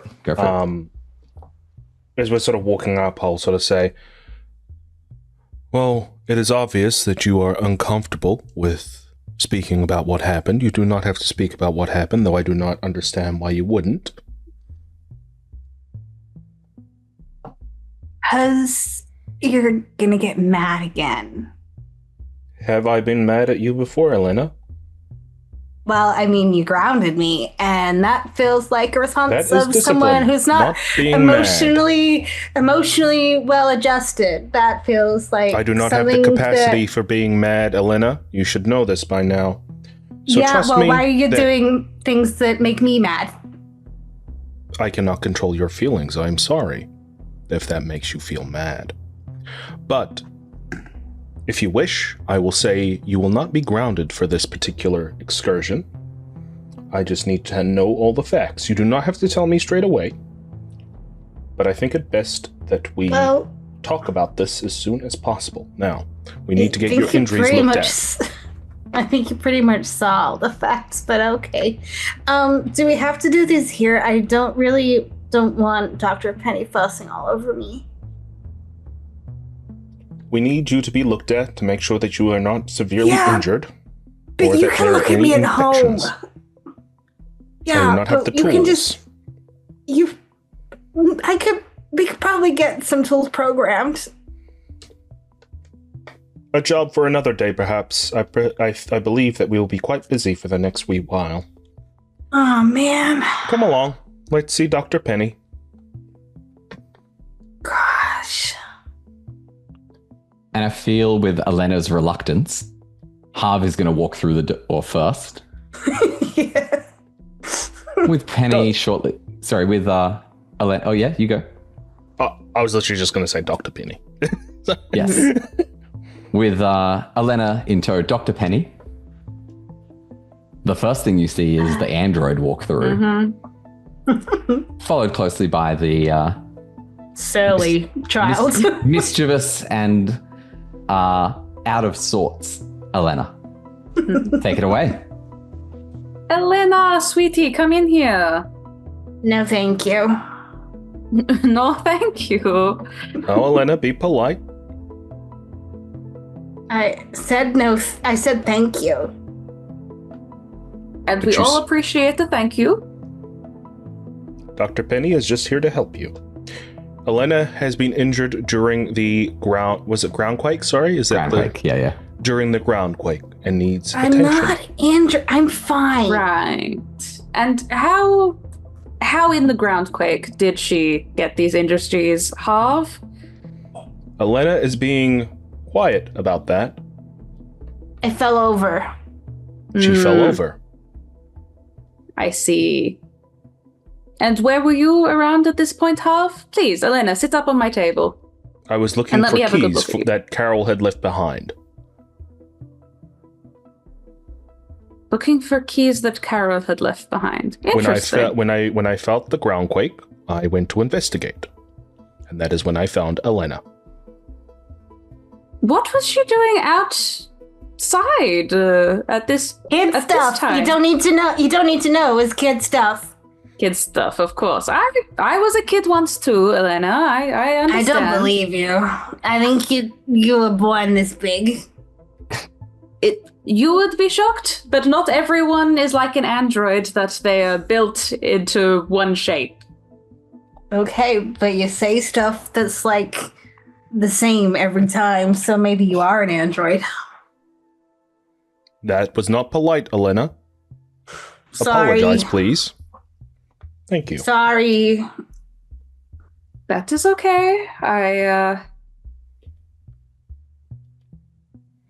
I'm sure you're feeling some very big feelings at the moment. Can I do like I guess it would be an empathy. Like, I just kind of want to see if Harv can figure out that Penny knows more than what, like, you know, is trying to. Yeah. Yeah, okay. Just digging. Penny roll empathy manipulation Yep. and Harv maybe empathy observation, I think. Sweet. But I'm gonna, actually, no, just roll those. Yeah, gotta remember my stress. 1 success. I got 2 successes. Yeah. Oh, what happens if I get a 1 on my stress dice again? Ooh. That's a thing, isn't it? I think this might That's work. I Kieran's think this favorite might thing. work with what I have planned because I want to push this roll. Oh, goodness. Okay. Androids don't have stress, but they also can't push rolls. Oh, god damn it. Damn. Cool. That was Chris. So Harv doesn't know that Penny kind of knows something. She's just doing that strange thing. She's always a little hesitant and standoffish with you. Either way, sorry to butt in, but either way, I think I'll still do the same thing I was going to do with the push roll, which is basically like sort of focus in on Dr. Penny and like sort of move closer very slowly. Yeah, that's quite unnerving. So, Phoebe, could I get a stress response roll, please? So a D6 plus your current stress level minus your resolve. Be polite, Harv. So plus my stress level, 6, minus my resolve, that is a 2. A 2. So you have tunnel vision. Mm-hmm. All skill rolls based on wits get minus 2 dice, Okay. which is Lucky that medical aid is an empathy roll. Yes, very happy about that. Yeah. This android, this emotionless machine that has been, I guess, the guardian for this sweet young tomboyish girl, is walking towards you in quite an intimidating fashion. Hav, what's for dinner? Elena would be keenly aware of Hav's tendencies at this point and be trying to diffuse the tension. He'll just say, "Dinner will be soon. I was just wondering when the medical examination would start. Or is this part of the medical examination? What are we having for dinner? Hav, could you potentially take a couple of steps back, please? Am I making you uncomfortable, Dr. Penny? Be polite, Hav. I am being polite. I am asking if I am making her uncomfortable. Am I making you uncomfortable? See, now a human would be able to read the social cues. That is where the mistake is. I am not human. I am very well aware, Hav. Please take 2 steps back so that I can focus on Elena and her health and her needs. Certainly. Hav, say sorry. 2. Apologize. I turn to Elena. What is it that I need to apologize for? You made the doctor uncomfortable, and humans get uncomfortable when you stand too close if you don't know them good. I am sorry, Dr. Penny, for making you feel uncomfortable. Perhaps we will get to know each other a bit more, and you will not be as uncomfortable as you have been.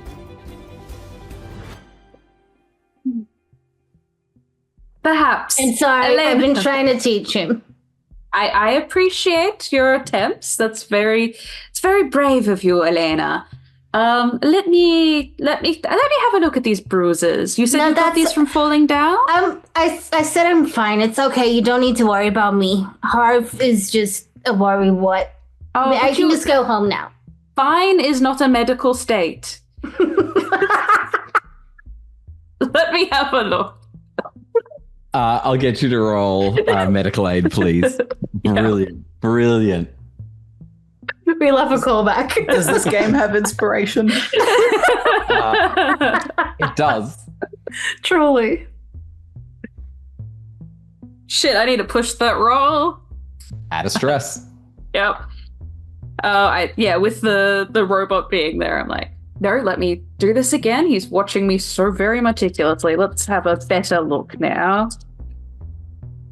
Oh, 1 success. I have got so many dice and I keep doing so badly. Wait, was that a first aid roll?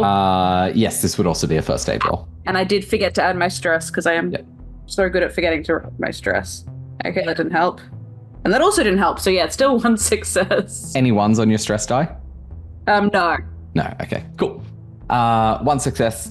What I'll say is with 1 success, you are able to check her out and confirm she doesn't have any serious injuries, but you weren't quite sure enough to just rely on your own knowledge and an unassisted examination.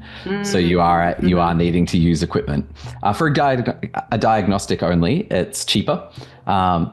Sim, I believe you have $30, correct? I do, yeah. $30 is the cost of the examination. You motherfucker. Hav, as Elena is under your care, will you be paying for any services today? Well, this was an accident under the mine. Surely the company would cover such a cost. This is adorable. That's naivety. No, it's not naivety, it's logic. Sure. Harv has enough in his programming to know that while that may be rational, that's not the law. Oh yeah, but he's cool. Yeah, cool. He's aware. He's a lot more. He's a lot more switched on than he acts. Yeah. Cool. Great. And while logic is great and all that, you try telling that to Huntingdale or Waterman. I would be happy to say that to Mr. Huntingdale if you want to charge this to his account. I am going to charge it to his account with a note saying that you have requested that this happens. That would be fantastic. Thank you. And for him to follow up with you if he has any further questions. Is Mr. Fantastic. Huntingdale the one that looks like he doesn't know how to dress himself properly because his clothes are always like really crispy? I believe it's because he gets them pressed. And Why? possibly he has somebody who dresses him. I'm sure $30 would not go amiss in his account. But if he has any problems, he is free to bring that up with me. I'm only 10 and I can dress myself. Why can't he dress himself? I'm going to jump in here and say, Tom, you'd be at your terminal. Mm-hmm. You would get a funds transfer request come through while you're working away. Mm-hmm. It's noted for a $30 payment for medical care for Elena, with directions to follow up with that android for any questions. So is this a payment confirmation or a request? It's a request. Okay. You can approve or decline that. Penny, you're still having the conversation, and wow, that request got declined really fast. Is there a problem, Dr. Penny? A problem you have to take up with Mr. Huntingdale. He's denied your request. Oh, that is a shame. Well, I guess I will be covering the cost, and Mr. Huntingdale will be reimbursing me.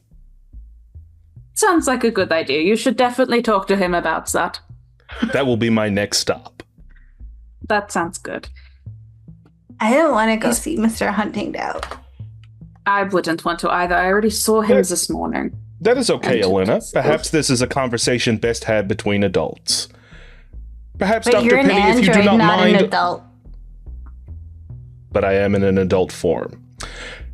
Dr. Penny, perhaps if you don't mind looking after Elena, I will go and speak with Mr. Huntingdale not. immediately. That's okay. I can go speak to Huntingdale. No, Elena. You have mentioned that you do not want to speak with Mr. Huntingdale. Yeah, and that is but fine. I will changed respect my your mind. wishes. I actually really You've respect changed your him as a mind. person. Elena, we can, I've got plenty of interesting fun things in here. Look at all of the cool tech. And I can, grabs out a glove, and you can, blow balloons. Can I stick a needle into someone? Not into someone, but into this balloon you can. Can I sew someone's cuts up? You can watch that happen. I'm not going to put you in danger. So Harv would... I don't know you're what not- you'd do to me if I did something like that. So you're not going I to let would me be touch anything fun at pleased. all? Balloons are fun. Don't worry, Harv. I've got her. Don't worry. Elena, you are in safe hands. Just a little detail. The balloon, the gloves, I'm going to say that they're like bright pink ones. You know how they have sometimes bright colored ones in food service? So they're a bit girly, Elena. Look, we can make, they look like the hand turkeys from history. Is there anything sharp within grabbing distance that I can pop the fucking glove with? Not at your height. How tall are you? I'm going to say no on that one. Then she just silently sings. So Harv, what I'm understanding is Harv is going to go head to Huntingdale. And for some reason, Huntingdale, even though there was a ground quake, Waterman hasn't come back. Typical. Yeah. Wild. You could probably conclude that he's passed out drunk somewhere. Yeah. Yeah. Penny, you're minding Elena, and Harv, you're heading over to Huntingdale's office. Yep. Huntingdale, while this is sort of happening, just after that payment request comes through, there's another file that's sent through. It's the surveillance recording that shows, first of all, Carol leaving the digger, bringing the digger into position, leaving it unlocked, leaving his keys in it. And then there's talk to him. Several hours of nothing. And then Elena and Zhao approaching it. Zhao jumping out to do something and closing it. And then Elena starting it up. And then, when there's the jolt, the surveillance system kicks out as the digger's power goes to vital systems. So you don't know that Harv entered the digger or apart from the fact that I saw him walking away earlier with... You did see him walking away earlier. Harv, you don't know this. You don't know that Gerard has that footage. But you arrive at his office. Well, at the shared office that he has with Waterman. Yeah, knock at the door. What do you do? Knock at the door. Mm-hmm. I'll open it. Harvey. Mr. Huntingdale. What can I do Perhaps we could have a word. Of course. I was hoping to talk to you anyway. He pushes himself into the room and closes the door.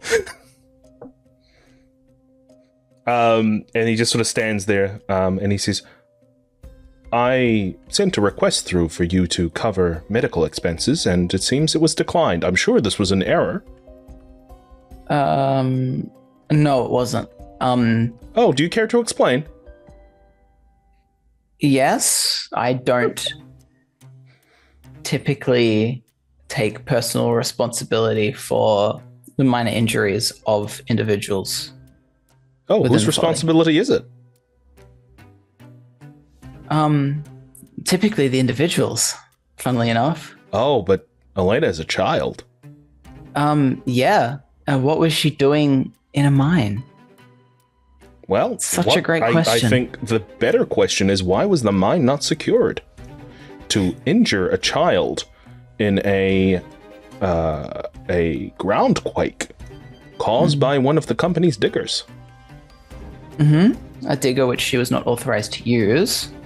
And I'm sorry, who said anything about her using the digger? And how can a child use a digger? Surely the keys were not there if proper protocol had been followed. Has proper protocol not been followed? Does there need to be a report that's sent through? I'm in the process of drafting that report, and yes, proper protocol has not been followed. Oh. And whose purview would that be, Mr. Huntingdale?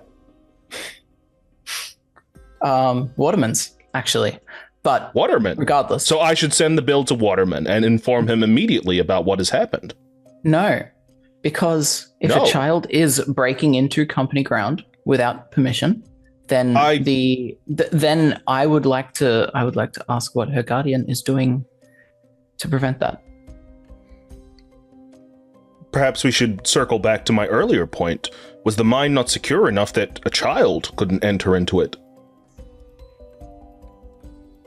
Listen, your ward stole corporate property and caused extensive damage to corporate property.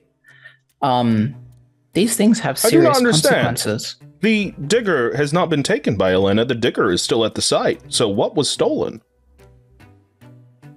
She was not permitted to use the digger. She did.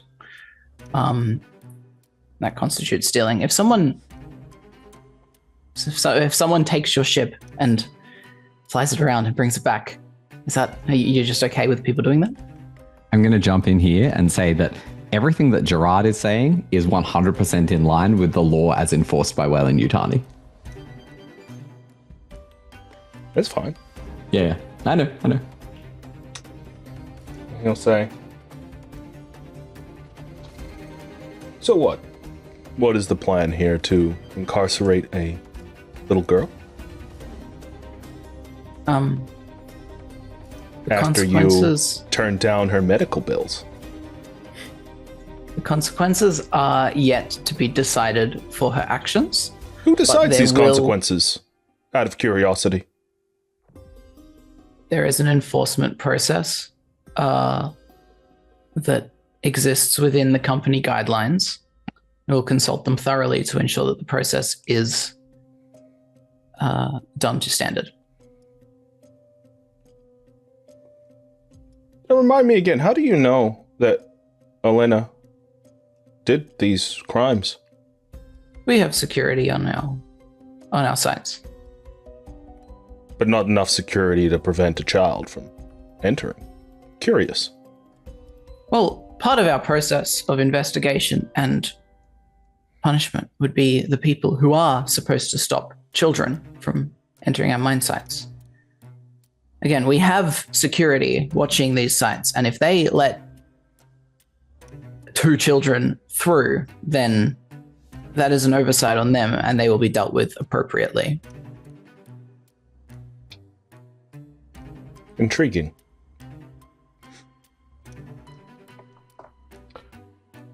So, this goes back to my original question.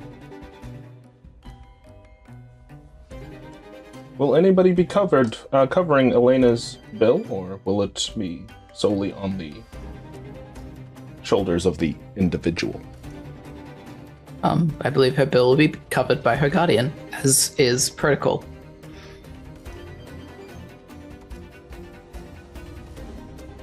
Okay. Understood. If you have an issue with that, you need to take it up with Weyland Yutani. I don't write the protocols.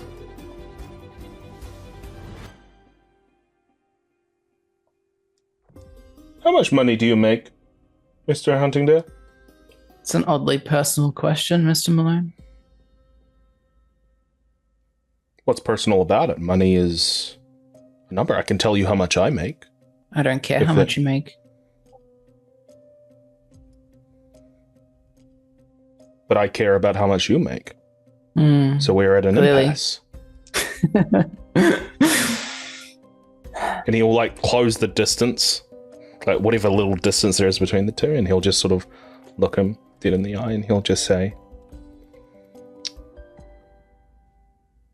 how much is that suit worth?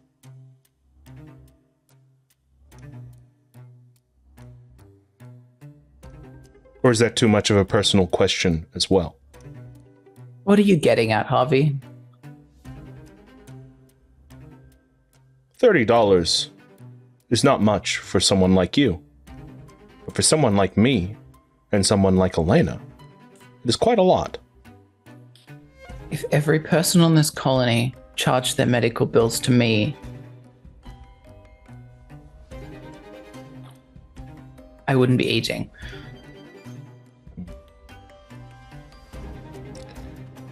Perhaps we could call it a favor.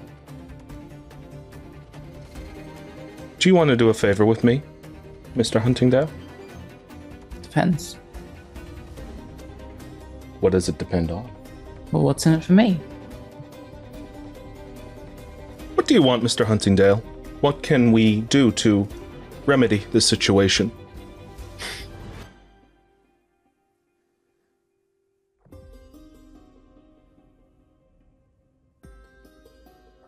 Look.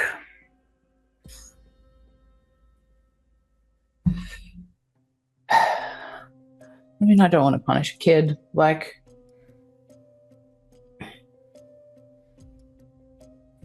the company policy isn't historically that much nicer to children than it is to adults. You need to make sure that she's not going to pull another stunt like this.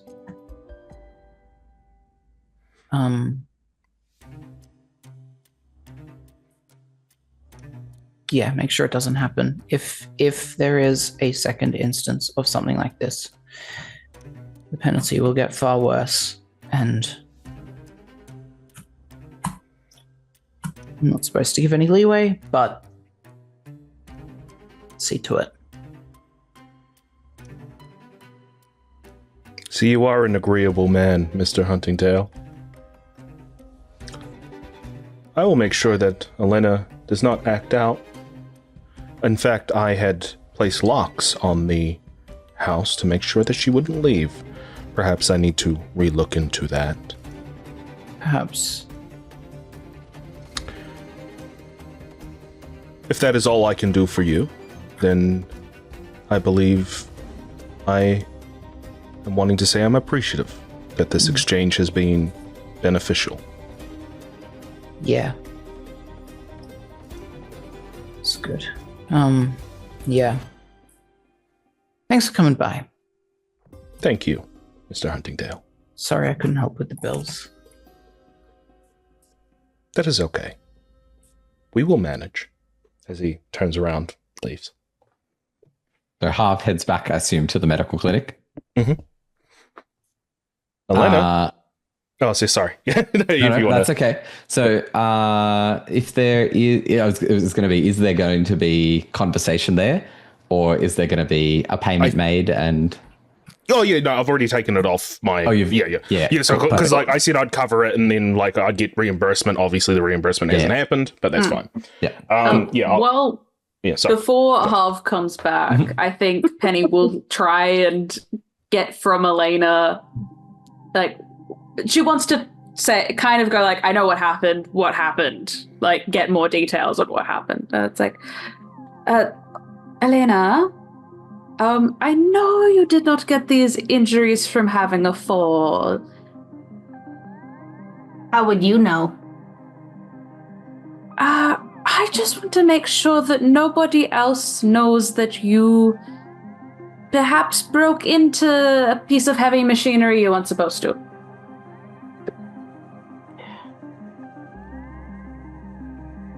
Harv was with me the whole time, so... That is quite scary, actually. No, I'm saying, if anyone's told you about this, it's gonna have been Zhao. And so Zhao and I are no longer friends. No. People see things. Lots of people see things across... No one did see anything. It was just Zhao and Harv. Are you certain about that? Yeah. Well, I truly hope that is the case. Because if someone finds out that you were in a digger, this could be very dangerous for you and for your caretaker. What exactly is Harv? He's my friend. A friend isn't a legal guardian. Yeah, but he's a friend who looks like an adult, so they said he could be my legal guardian. I do worry about those kind of decisions. Why?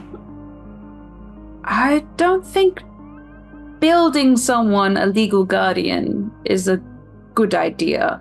He wasn't built to be my legal guardian. He just became that when my mom and my dad died. Yes. So why do you even care? I just want to make sure that you are safe. That sometimes those robots, androids, they're not as lovely as they may be and as friendly as they may be. They are not human. No, and they do make mistakes. Yeah, but they don't make mistakes on purpose. All of the humans that I've met, a lot of them make mistakes on purpose. They try to do things mean on purpose. So That's true.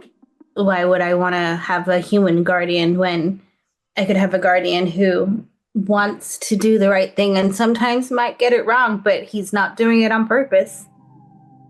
And I truly believe that they aren't doing it on purpose. But sometimes mistakes made by accident are worse than mistakes made on purpose. I think that mistakes made on purpose are worse because that means that someone is just being mean and nasty. And that is very upsetting, yes.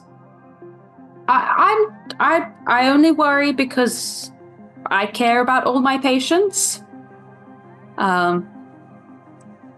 Yes, and I've seen some things happen that no one should see. But as long as you say that no one has seen you do anything, i.e. the digger and causing the ground quake, then that should be good, and you should hopefully be safe. Well, I mean, if Zhao already told you, what's to say he's not going to tell someone else? While Zhao may be a bit of a blabbermouth, I have confirmed with him that he will not say it to anyone else for the safety of both of you. Because, despite what you might think of Zhao, he does want you to be safe as well. Yeah, but he wants me to wear a dress and be safe, and I really don't like dresses. I mean, I can't do cartwheels and not show off all of my underwear, and I would rather be able to do cartwheels and not worry about that. I fully understand. That is why I wear scrubs as much as possible. It is comfy, it is not ugly and filthy. I mean, I have some nice scrubs. I've got some green ones. My good scrubs, my going out scrubs. Okay, Dr. Penny. You don't have to like them, but I like the looseness of it. Anyway, I'm sure everything is going to be okay. I'm just so what exactly caused this groundquake? Zhao. See, Zhao said it was when you hit something with the digger and it threw rocks. Well, it did cut his arm pretty badly. Okay, well, I say it's when Zhao turned up at my house this morning and said that we had to go get in the digger and do some work. Oh, goodness. That young boy. He is just trying to impress everybody, isn't he? And he's not doing a very good job of it because he got me into the situation, then he daubed on me about it, so. Yes, well, he is young, just like you, still learning not to do older stupid than things. I am, and I know not to be a snitch. Yes, well, neither of you know not to hop in a digger. But I've done all the sims. I knew I could do it, and I did do it right. And there must have been something else weird that happened. What what weird I'm going to thing say did you this see? is probably about when Harv gets back. Yeah. Elena? Yeah? I believe it is time for us to go. Dr. Penny, is Elena a clean bill of health? She will be fine. I am just worried about the fact that she was outside at all during the last, this groundquake. It seems that our little girl has been quite resourceful and has been able to circumvent the locks I have placed on the house. I'm not that I'll be little. sure to keep a more watchful eye over Elena to make sure this I don't have incident to. It's doesn't fine. happen I was again. fine.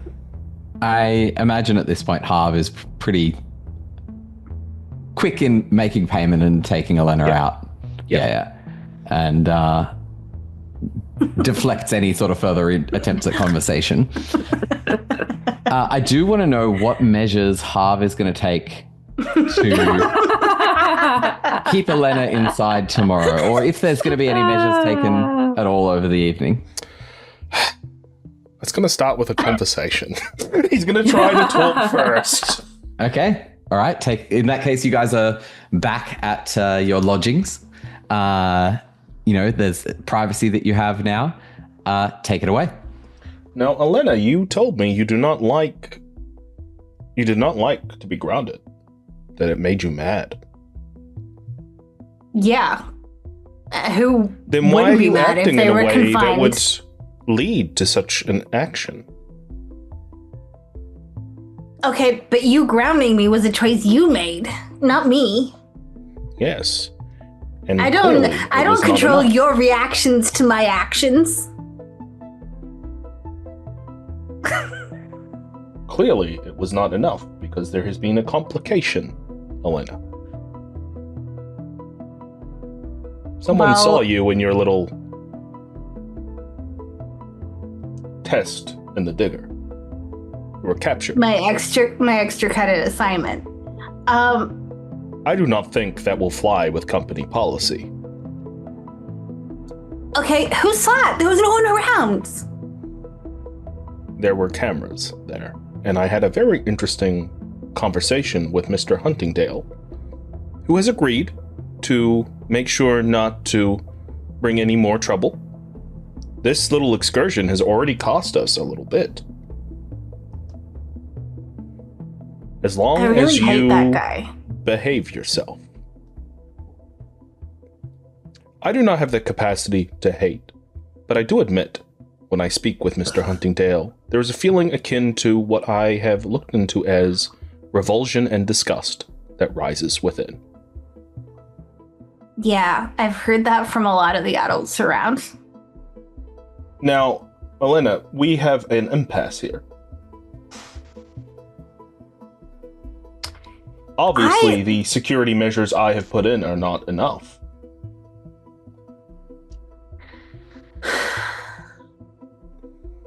I wouldn't leave if it wasn't so freaking boring in here. What about everything was boring? You were learning. What is boring about learning?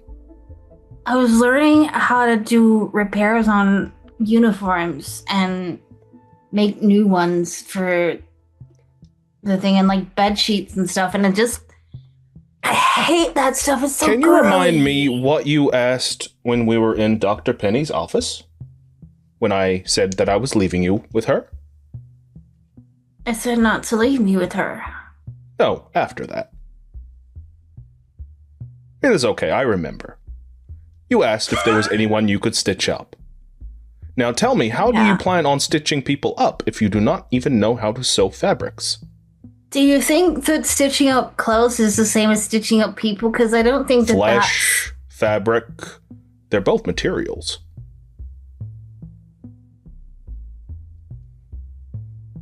Yeah, but the stitches that Dr. Penny uses are plastic, and the stitches that they use on the bed sheets and the uniforms are like something else. I don't know. They're not. When you the drink same. out of a ceramic cup and a glass cup, is it different?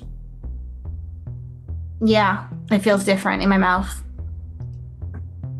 But they both have liquid. They both provide you with the liquid you need to survive. Yeah, but the ceramic one makes my teeth feel funny. But without that, if you only had the ceramic cup to drink, would you dehydrate yourself? Probably, yeah. I very much would doubt that, Elena. Otherwise, your species would not have evolved as far as they have.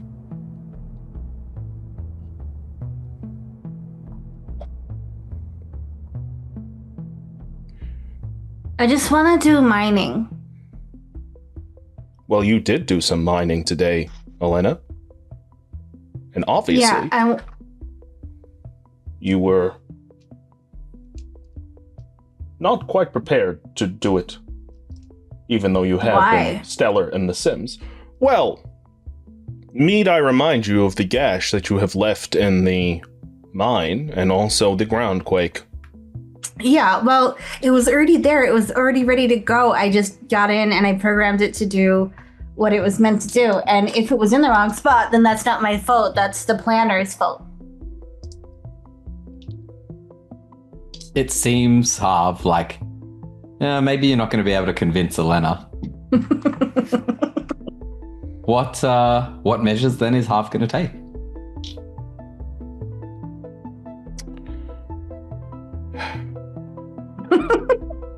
The sigh was Chris, not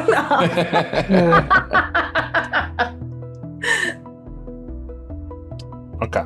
I'm going to look at this log, and I'm going to see what was done to it and what I can do to strengthen the log. Yeah. I'm not gonna make you roll for it. You're able to easily see that the power was bypassed, and being an android that has been on the Folly long enough that your boss isn't the only person who's prejudiced against androids. People have asked you to do a lot of menial maintenance work. You would be able to remove not the power for the panel, but the actual power for the door. and the door would only open and close if that power pack was reinstalled. Okay. Remember, Elena, you have forced me into this as I take the power pack. Harv, no, give us something more interesting to do. It is either this or I tie you to the computer for your lessons. I'm pretty sure that's considered kidnapping. Is it kidnapping when we do this to dogs? When they do not behave and do not move on their own accord? I'm not a dog. I'm a human. What is the difference? You're all animals. And you're a machine, so... I do not see your point. Yeah, so which would that you makes prefer? sense. Me taking the pack or you being tied to your... All right, take lessons? the stupid pack, okay? I'm glad we could come to an agreement, Elena. Now, perhaps I should rustle up that dinner that you have been asking for. Did you have anything in mind of what you wanted?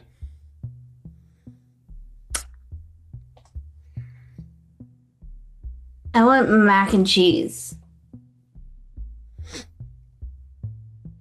I'm going to say that there's some sort of mac and cheese Yeah, style some sort of thing equivalent, yeah.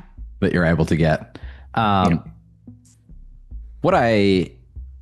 so, you guys have a dinner and it's time to wind down for the night.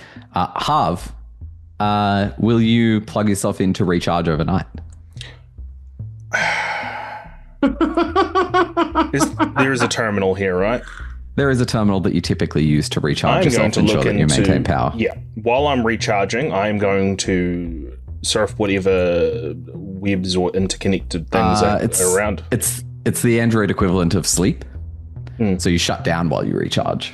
Oh, well, that's fine. I won't shut down then. I'll just connect myself. I will, because I'm on a mission. I want to learn as much about Jared Huntingdale as I possibly can. Yeah. Okay. Cool. I'll And get you you to dream do of electric sheep. I'll get you to do a Comtech roll. Oh, actually, let's have a look because I think I have something here. If I use the Seegson system diagnostic device with this, will I get the +2? Ooh, give me a second. It's pretty open what it can do. It's like it basically can hack computer terminals and doors. Yeah, I will just need to... Where are we?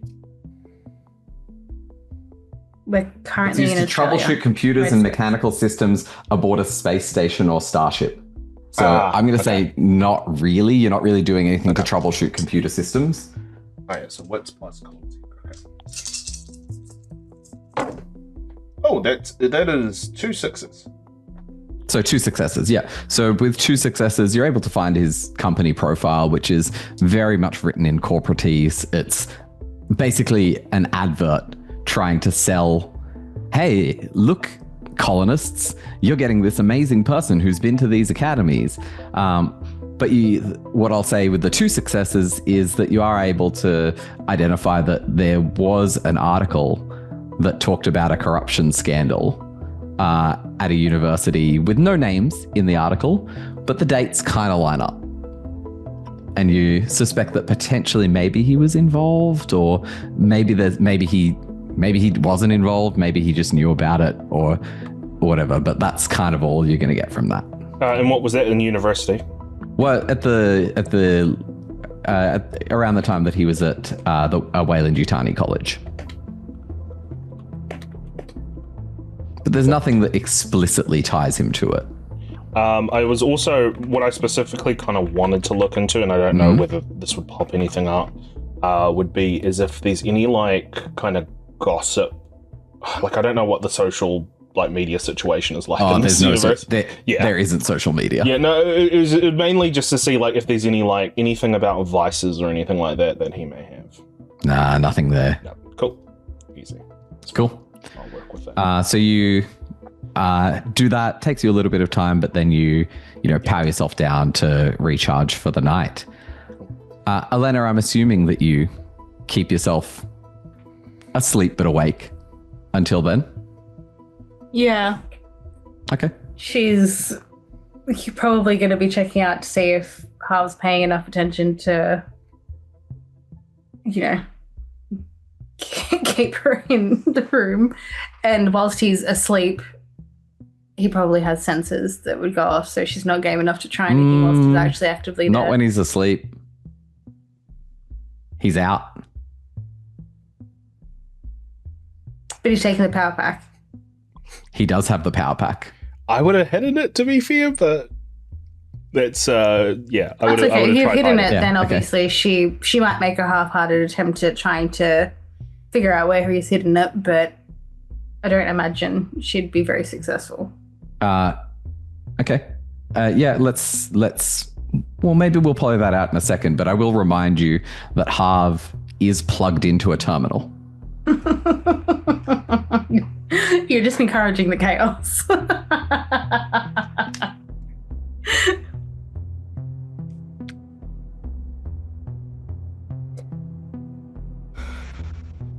I mean, yeah, she's definitely trying to find those keys, see if she can't get her hands on them. Observation, please. And Chris, I'll get you to roll for having hidden it. I have an idea of Yeah. what. I'll say what Sorry, I the didn't role get a is that I'm single wanting success, to do. it's fine. Yeah. It was going to be a wits and comtech because I had a very specific idea where I was going to put it. Yeah. Okay. Cool. That's it's like not needed. you got no successes. None, not a single one. Not able to find it. Fuck her. She sulks as she goes off to bed. Okay. And not doing anything with Harv's terminal. Well, no, not at this point. Okay, cool. In that case, that's how we end our day. The following day, we'll start the day with another news broadcast. Welcome to the Follies Daily News. By now, I'm sure everyone in Dyers Folly is aware that the seismic activity yesterday related to some mischief enacted by our two youngest colonists, Elena and Zhao. Both young'uns are, by all reports, alive and well, The news. though the same can't be said for the proposed new mine shaft. Now, the dig of the children activated ruptured a large mineral deposit, releasing a greater amount of seismic energy than expected. Fortunately, while one of the children was injured and required medical care, both are now fine. A friendly reminder to everyone to secure your gear at the end of your shift. Some news that was overshadowed by the quake, as it occurred shortly afterwards, was that we had some deep space pings in the sensor station. Now, considering the quake occurred just beforehand and the pings have not been followed up with any further activity being detected, this was something we almost didn't report on, and wouldn't have if there wasn't also a light meteor shower from the same direction overnight. I do want to remind everyone that meteor activity may cause objects to experience landfall, but that any valuable material is the property of Weyland Yutani. So feel free to check out any of the nearby craters, they're not too far. Gestures at a map of the folly. But remember that anything shiny is likely to belong to the company. Whether you're a first, second or third shifter, thanks for watching, and I'll see you tomorrow. We will pick up just following that first broadcast of the day with Penny. Now, all four of you happen to be on the same sleep schedule. So let's say you sleep through first shift. You usually wake for second and third shift. What this means is Penny will be woken up by Heath, returning at the end of his fourth straight shift.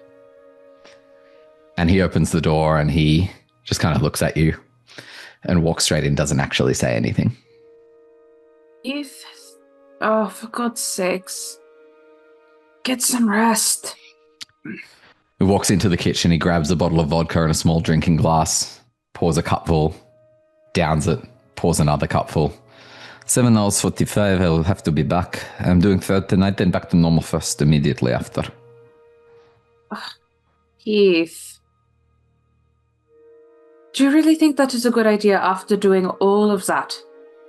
It looks good for our bank account, yes?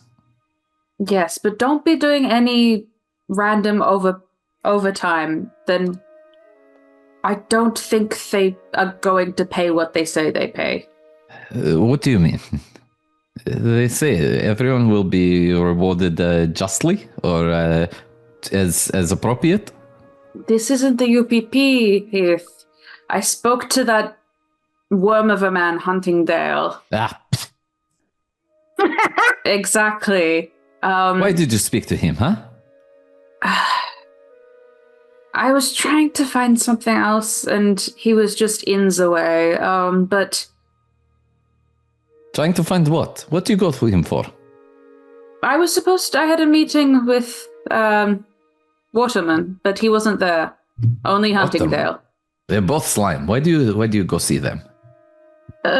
Despite being slimes, they are the heads of this, colony, and they are where money is. And I heard from people that you all promised some extra wages for overtime, and I go speaking to Huntingdale, and he says no, that it's up to Waterman, and that Waterman, he wasn't to be found at that time, and I don't know, it all seemed very suspicious to me. Maybe you just misunderstood. How could they have so many of us working extra shifts and not pay us? Would be right. No, it would not be right. Evolution. Yes, but they tried to get me to... They get me to charge children for their own services. This place is not... This is the Americas. It is not the UPP. It is not the UPP, and because it is not the UPP, these people are slime bags, and they're not to be trusted. Just don't do anything that you're not comfortable with on the promise of extra money that may not be coming our way. Well, I will have very stern words for them if we are not paid what we've been promised. I'll get you to roll either observation or medical aid, please. I will do medical aid because I have no dots in observation. Okay. Cool.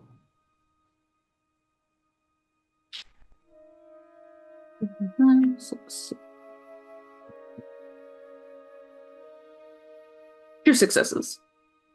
Yeah, okay. You've seen while he's been talking to you, he's been sort of clutching his arm where you stitched him up. And you actually noticed that the stitch work did not hold. He hasn't been careful. He's worked a hard shift.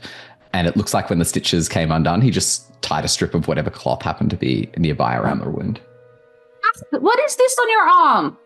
The stitches came out. So I fixed it. I tie it back up. If you were working the right amount and taking care of yourself, the stitches would not have come out. I'm taking care of both of us. You drink. Let me fix this. How much money do we have? I don't remember. Because if we work out how much money, you don't remember. You manage these things. You get my pay, you get your pay. How do you not know? Can I just fix your arm first? We are saving up to send you to a better place. How far away are we? Well, I have 400. You have 400. Is that actually how much, or do you actually have... Nope, I have 300 now because I spent 400. Spent 100. And I don't have much more than that. So I need to work. You need to be functional to work. Okay, as do I. I will sleep for 7 hours and 35 minutes now. 8 hours minimum. I will be late for shift. They will dock me pay.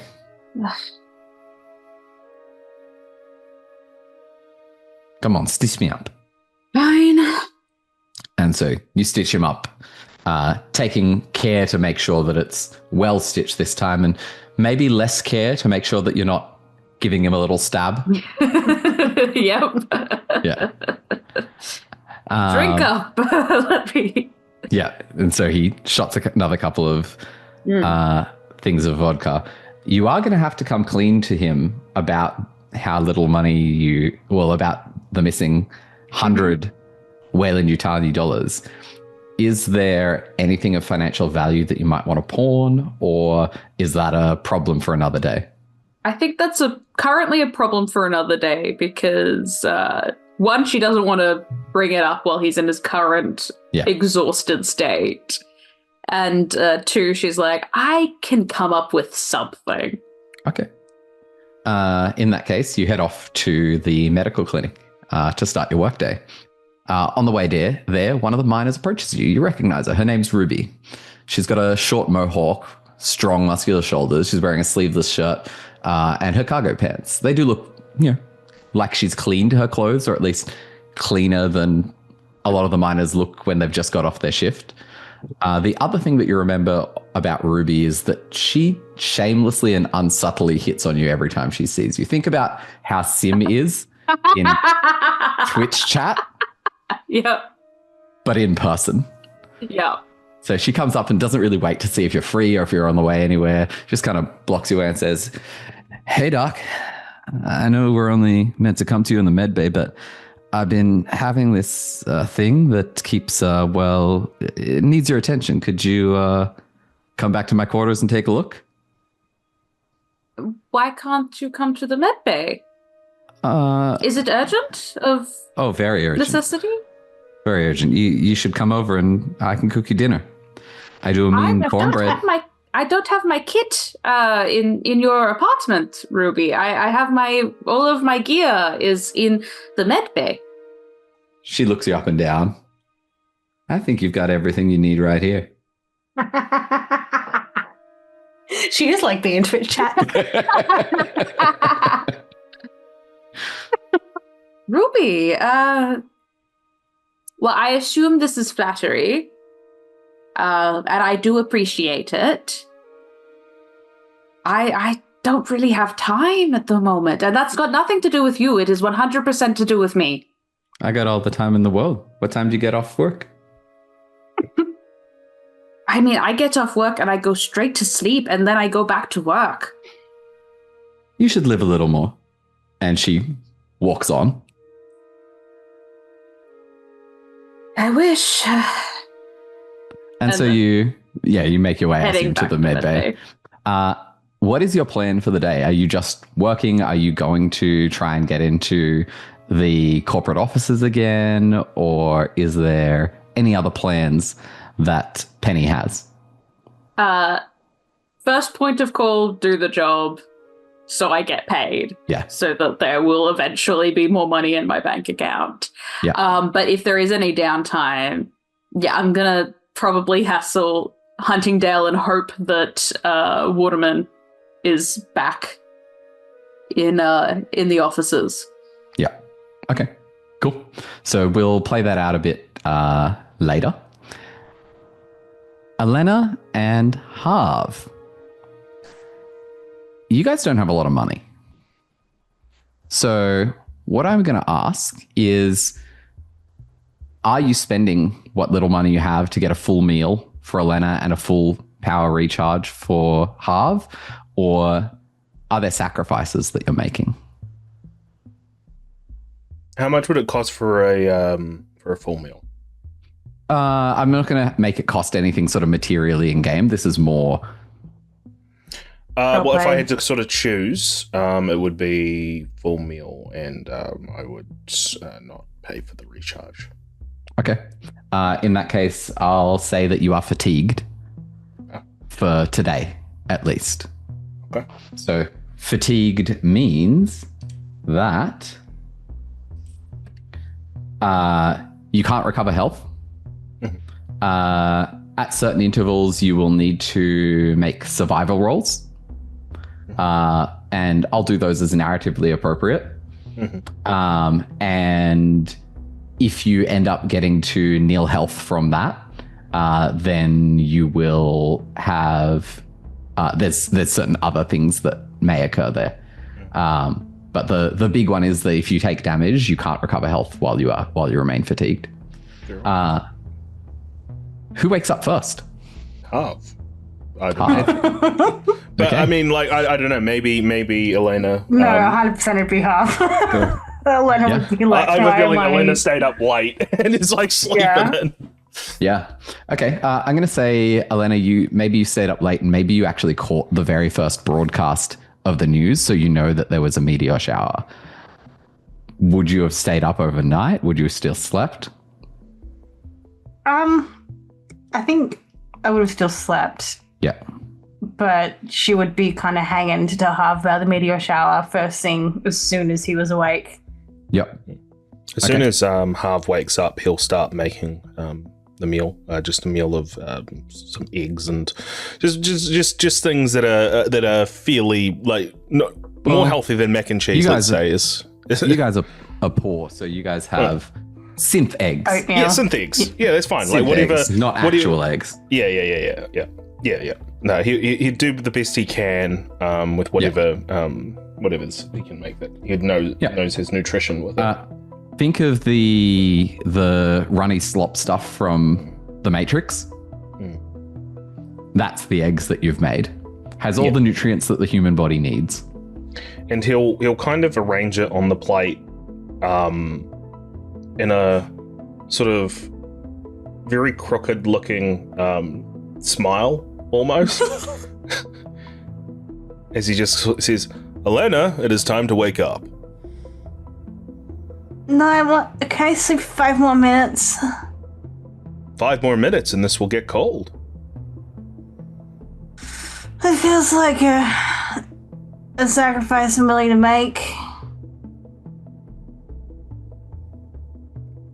5 more minutes will cut into your learning time. Oh no. Would I know, would it still be textiles and like sewing stuff today, or would it be? It's textiles again today. Well, you have a full day ahead of you of textiles and sewing to learn. Would you prefer to do that on an empty stomach or a full stomach? Because I am not allowing you to eat near the console. Why are you like this? And she would get up and go. I'm just trying to make you as breakfast. efficient and as best as you can, Elena. She gets up and she, goes to the table to the meal that Harv has prepared, and despite her normally surly attitude, the smiley face is, I don't know, something that she is pleased with. She very clearly appreciates the effort that Harv is putting in. So she's kind of, thank you, Harv. You are most certainly welcome, Elena. I hope this sleep has given you a chance to reflect over the cost of certain actions. All right, you didn't have to do that. We could have just had a nice breakfast. I do not need to eat. Yeah, but we're kind of doing it together, almost. If this is what you want to call it, me watching you eat, sure. It's a family meal. But we are not family. Well, you're kind of the only thing I got, so.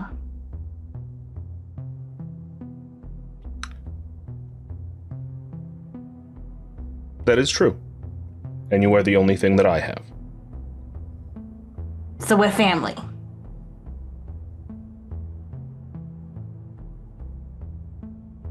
That's what that means. Understood. Now eat before it gets cold. Thank you, Harv. So, Elena eats her breakfast. Harv, it's time for you to get to work. He'll stand up. And he'll say, it is time for me to leave for work. I would prefer not to remove the power cell. But I did make a promise to Mr. Huntingdale that you would not get in any more trouble. And we both know how much you have been acting up as of late. So. Elena doesn't say anything.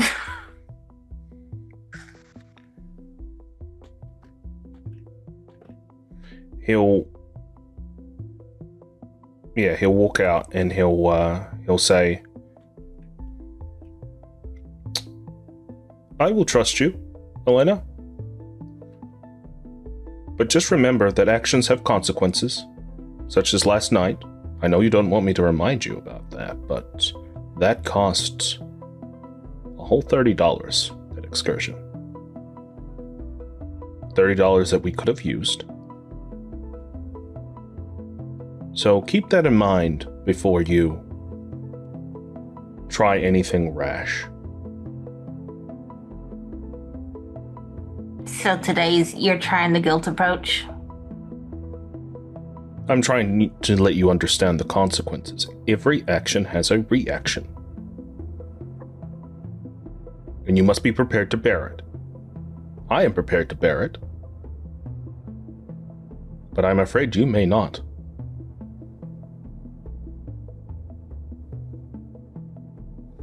And he'll leave the power cell in the door. But he'll lock it, obviously, but like... basically saying, like, look, yeah, pretty much what he said, like. Harv is well aware that Elena is probably going to be able to get herself out if she wants to. Yeah, but he's trusting that she will hopefully not get herself in trouble. Elena, what happens next? You did see on the Follies news, you saw the map that the newscaster gestured to. There is one of those meteorfall sites that's quite nearby.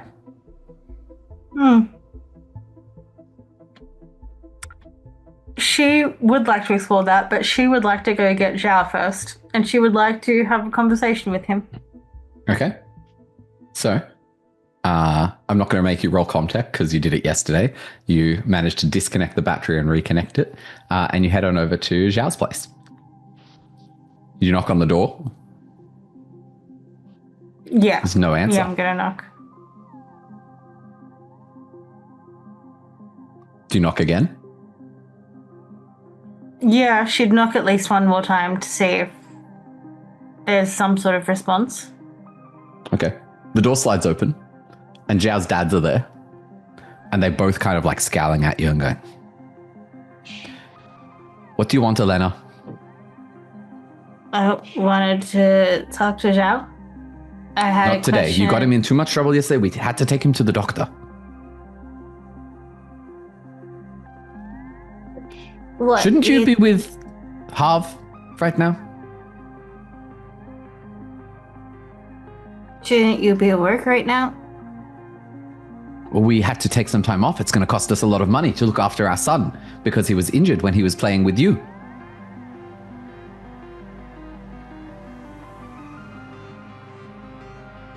How old are you? But I'm 10. 10. Old enough to be responsible.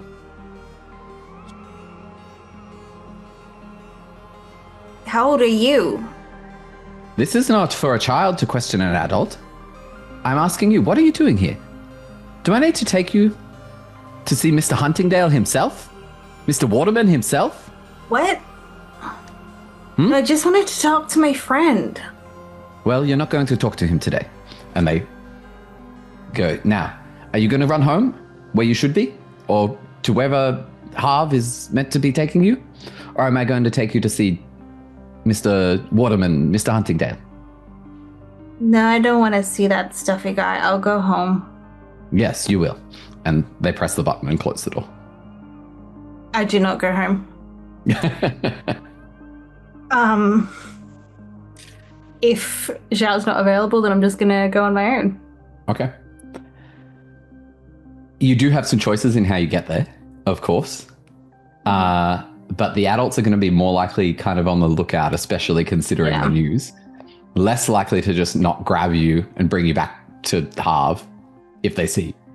So how do you want to get there?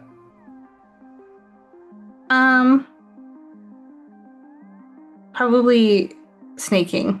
So she's going to be trying to stay out of, line of sight of any adults. Mm-hmm. And is she just going straight there? Is she making any sort of distraction? Is there anything else that she wants to do? Or is it just kind of a, we'll see how we go? Yeah, she, I think, needs to investigate, what's going on. Would she know anything about, I guess, the lay of the land before she gets there? Obviously, she knows the things nearby, but would she know? So it's just kind of outside the actual Folly colony itself. It's not going to be as bright as she's used to being around the Folly because the artificial light is meant to light up the actual colony itself.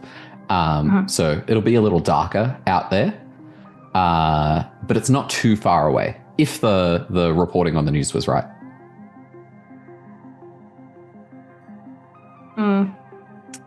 Yeah, she will probably just, head out and hope for the best. Okay. I think.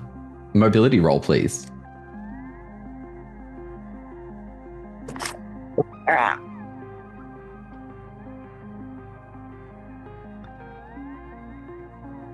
What happens with stress from yesterday? You will actually, everyone's had sufficient rest to remove all stress. That is one success. Okay. It takes you a bit of time because there are so many adults and you want to be super careful. You really don't want to get caught because you know that Harv would be really disappointed in you if he knew what you were doing. But you managed to pick your way between buildings. You know, at one point you hide behind a crate because some adults are walking past and no one really seems to spot you. You get to the edges of the colony and you make it just kind of over a little crest of a hill, so you likely won't be seen if you proceed further. But you still need to find where this crater is. So could I get either an observation or a survival roll, please? Yeah, that's the same for me anyway.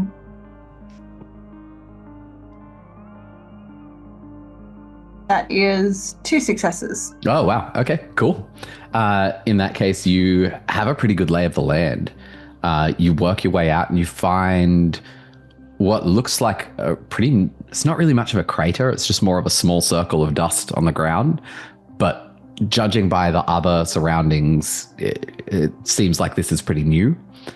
And in the center of the circle is a dark-colored object. Now, Harv, did you have any sort of other measures in place that you may have set up or are you just trusting Elena on the honor system? I was wondering if I could have set up something with the motion tracker and my Sex and PDAT, but I don't know if I'd be able to rig something up. I'll get you to roll Comtech. Cool.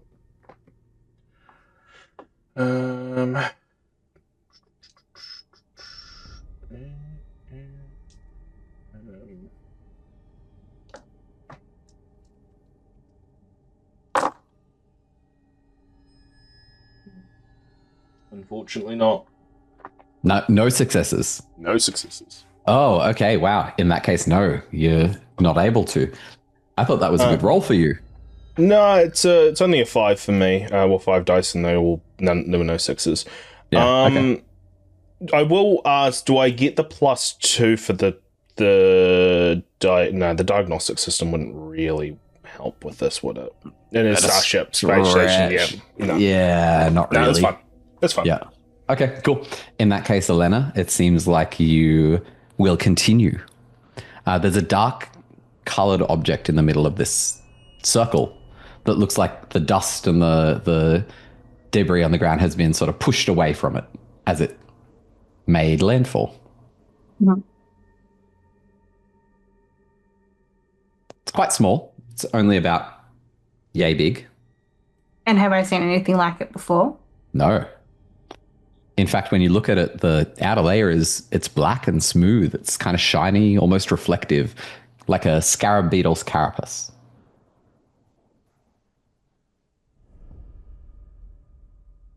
And there's no way of any idea of what it is just by looking at it. I'm just kind of completely unaware of the function of it entirely. Yeah, no, you've never seen anything like this before. I'd like to approach it for a closer look. Cool. You walk closer.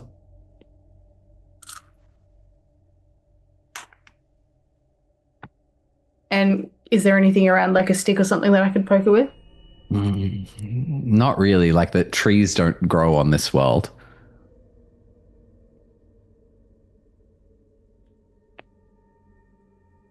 I'd like to... Is there like a pebble or something, a rock in the general crater that I could throw at it? You throw a rock at it. Give me a ranged combat roll, please. Just see if you hit it. Mm.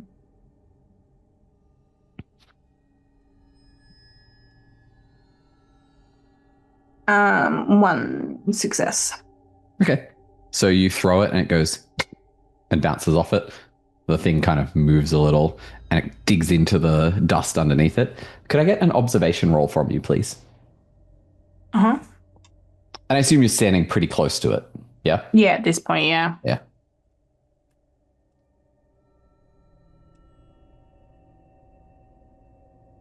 One success. Yeah, okay. With one success, was there something over in the distance back towards the folly that kind of moved quite low to the ground? I don't know. It felt like there might have been, but I don't think there was. She would still stop and look over there and see if she could, like, see anything. Yeah, there's nothing you can see now. Must have just imagined it. I hate you.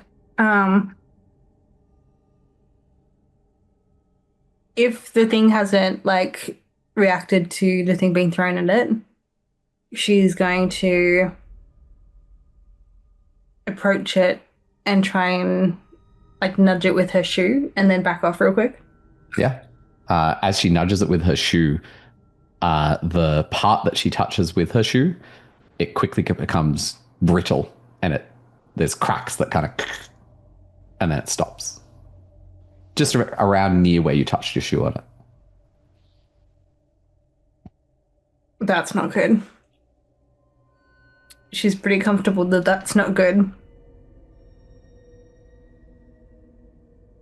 She is going to look around again. Yeah.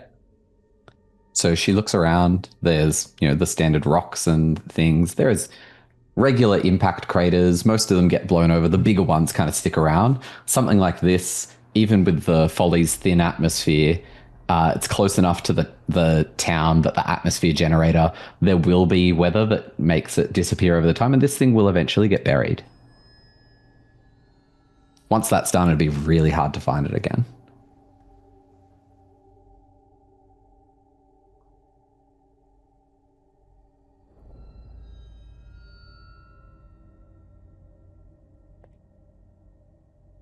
She's all on her own, so she's not quite as bold as she normally would be when backed up with another friend.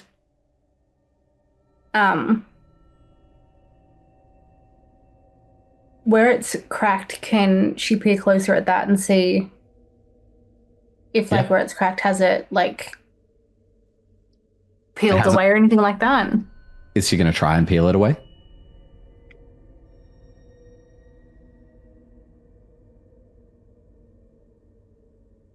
No. Okay. There's just cracks in the carapace, like, exterior of it. And it's not over the whole thing. It's not even over even a quarter of it. It's just around the area that you touched with your foot.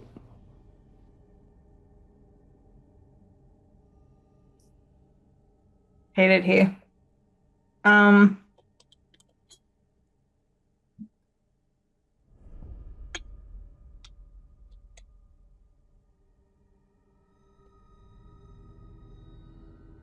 All right, she's gonna touch it again, but just the area that's already brittle with her finger. Yeah.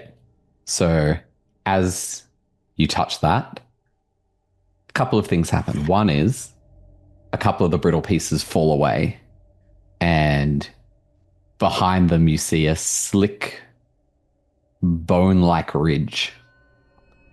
But then the cracks propagate their way up this whole thing, and the entire black carapace just kind of shucks itself down.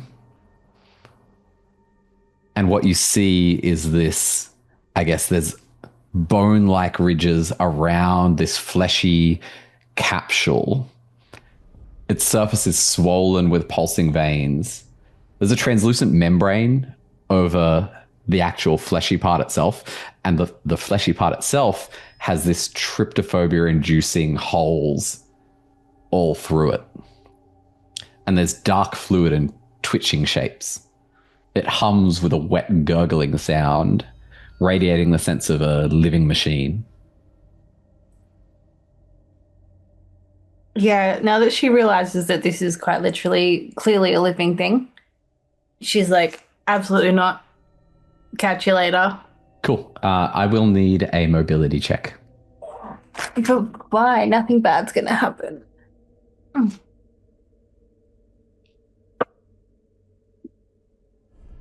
One success, 2 successes. Okay.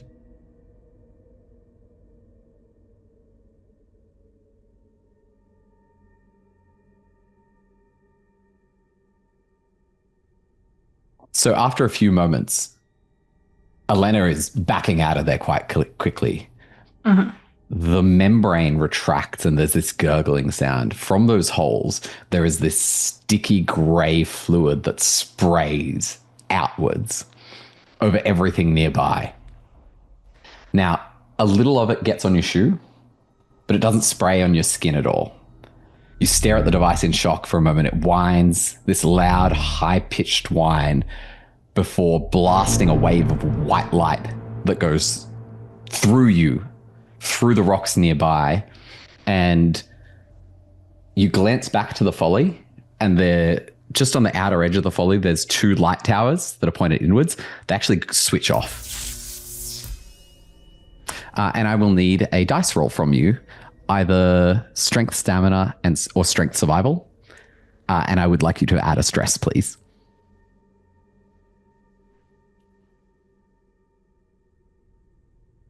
I feel like actually I might need to go. I think Gabe is calling. Sorry, guys. I'm out. Fucking hell. No successes. None. Okay. Cool. We'll cut from there. Of course we will. Harv. You have traveled into work. And Dr. Carlton's been quite quiet today. He did check in, when you arrived, asked after Elena, and he sort of went, I saw on the news, how's things with, how's things? He remembers that the last thing that you said around Elena is to not mention her, but it's clear that he's not trying to use her to intimidate. He's asking because, either he's intimidated into asking from a place of care, or maybe he cares. Have you had much experience with children, Dr. Carlton?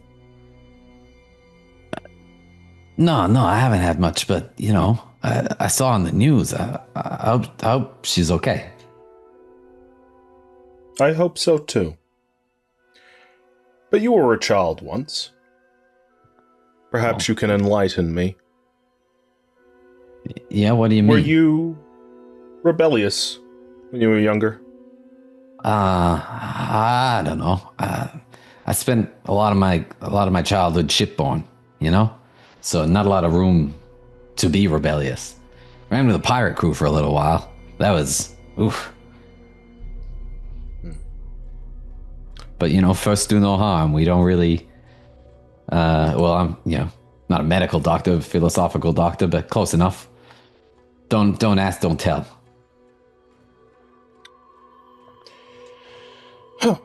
Well, I appreciate your concern. Elena is... I hope she learns that her actions have consequences. Yeah. And I hope it's not a harsh lesson to learn. Look, we got a couple of surveys they did after the mine come down from a shift supervisor. His name Romeo or something. You mind taking a look at him for me? Of course. Just to check over my work. Of course, Dr. Carlton. I am more than happy to do so. Yeah. And so I'll get you to do your roll. And what's the roll again? Is this just your observation wits? Wits observation or wits heavy machinery? Yeah, wits heavy machinery is better for me. Cool. One success. No, two successes. Okay, so you're able to get it done relatively quickly. And ones don't mean anything with normal dice, correct? No, only on stress dice, so you don't have to worry about that. With two successes, I'm going to say that you get it done, maybe 2/3 of the way through the shift. And that will, let's say, for the timeline of things, out of character, put it that you're walking out at around the time that this burst comes through. And you've never quite felt something like this before. Your brain goes blank for a moment.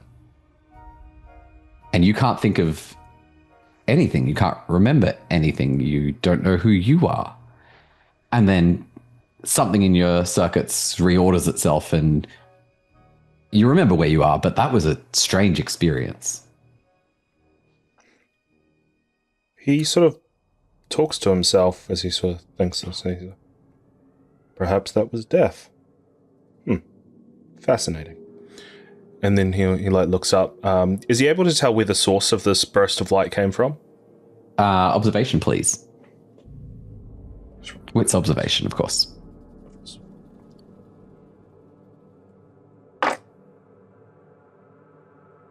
Get fucked. I can't push rolls, which sucks. No successes? No successes. Kind of maybe east. You can kind of deduce because you can see that there were two lights that went out, but you're not going to get much more than that. What's the CCTV coverage? What's the security CCTV coverage around Dyers Folly? There is CCTV, but it is typically managed by the corporate executives.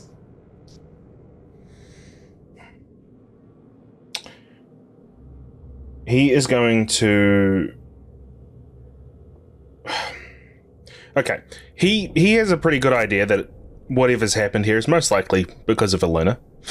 Because, especially after a speech of every action has a reaction. So, would he be able to work out where Elena may have gone? I'm assuming you would head back to... Yeah, I'd first head back to the house room. and then... She's not there. Yeah, I'm not surprised. East side of the folly, and it might not be east. I'd have to look at the map, but whatever side of the folly this is from, I'll get you to do a survival roll, please.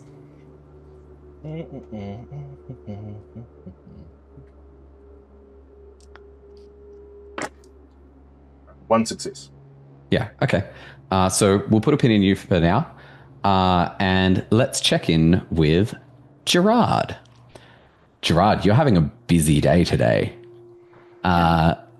Now, you have come in to the office. Waterman is not anywhere to be found, but you do have a message from him. So there is sign of life.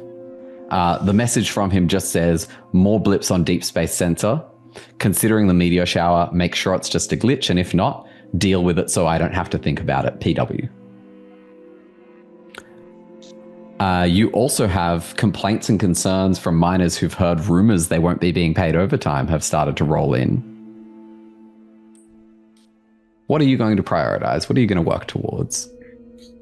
Okay.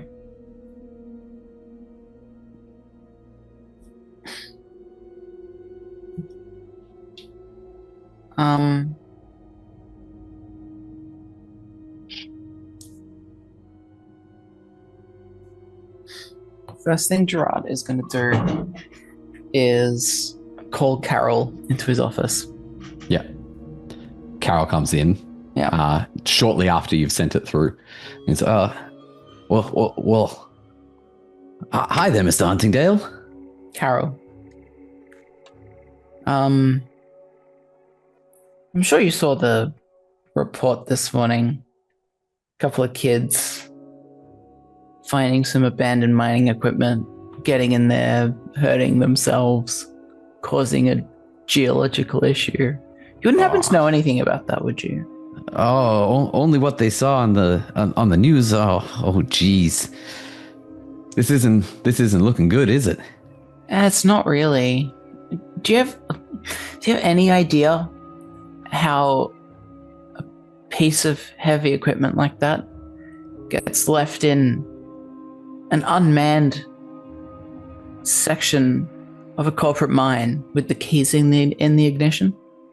Well, according to protocol A2-4739-21, if a mining implement doesn't require a class D4 or above license, then it doesn't require full security and can be left unlocked, provided it's in an area that's not actively being used or high risk.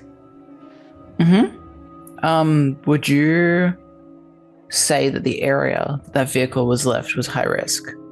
Well, I followed protocol. That's what I can say. Old Carol tells you he's following protocol. You know that he is full of shit. Utterly full of shit. So, Carol, what the company sees is that you left a piece of equipment in a dangerous area within reach of children, and that negligence cannot go unnoticed. Oh, geez. Us Carols have had a lot of bad luck over the generations, but we keep on kicking. Yeah. Look, I'm going to let you off light because, well, I know that firing someone out here means, well, you're stuck here forever. So, you'll be suspended for 2 months without pay. Oh, geez. And upon returning to work, you'll have a percentage of your pay deducted in order to pay for the damages that your negligence has caused. I guess that's the best I can hope for. Thank you, Mr. Huntingdale. Get out of my office. You think things might start looking up for me sometime soon? Did you not hear me? Get out of my office. I'm sorry, Mr. Huntingdale, sir. And he scurries off.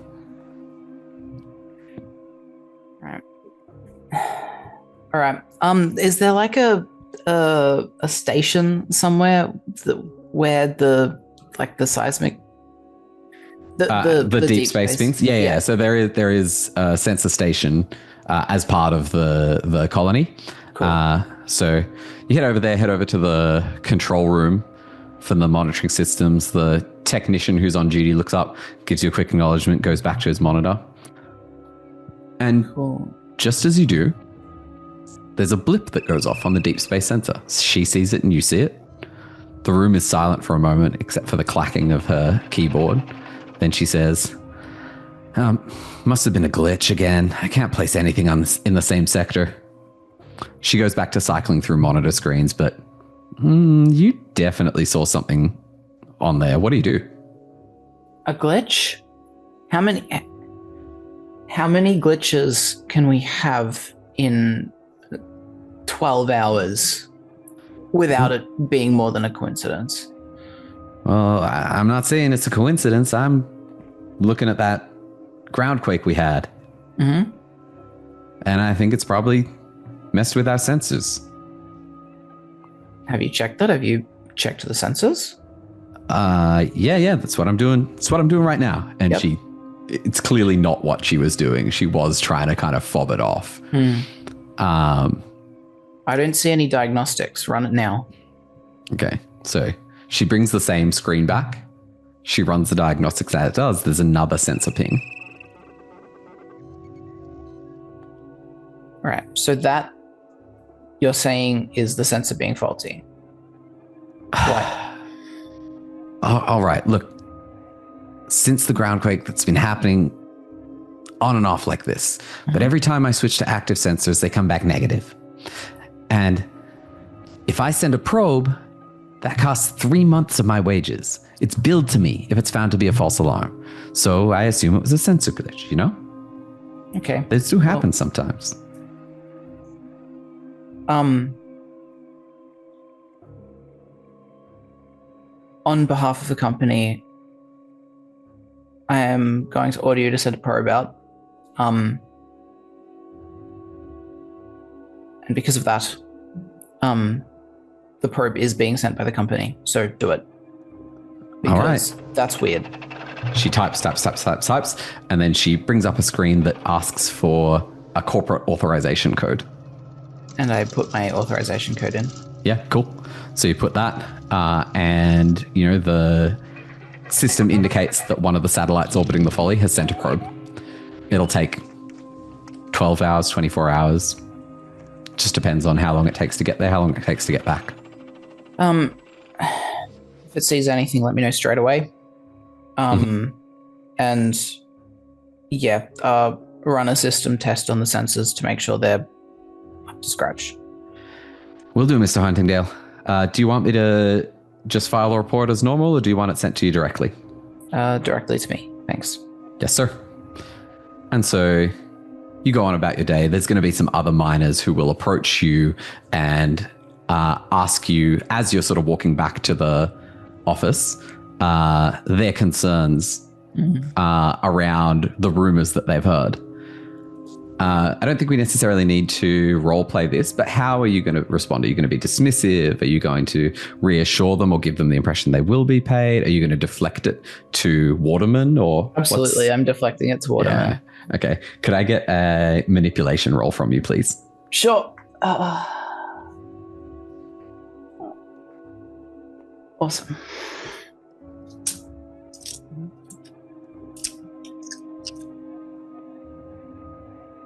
Oh, just one. Just one. Okay, cool. Some of them that you run into seem more convinced than others, but no one's sort of holding your feet to the fire on this with a success. Penny, what is happening in your world? Where did we leave you? I was, I think, finishing up work at the clinic and wanting to go pester Huntingdale. Yeah, and okay. Waterman. Cool. So let's say that that's happening around now. And could I just get a... actually, you know what? I'll get you guys to choose the role that you would like to make with a justification of how quickly that means that you get to the office to decide who gets there first.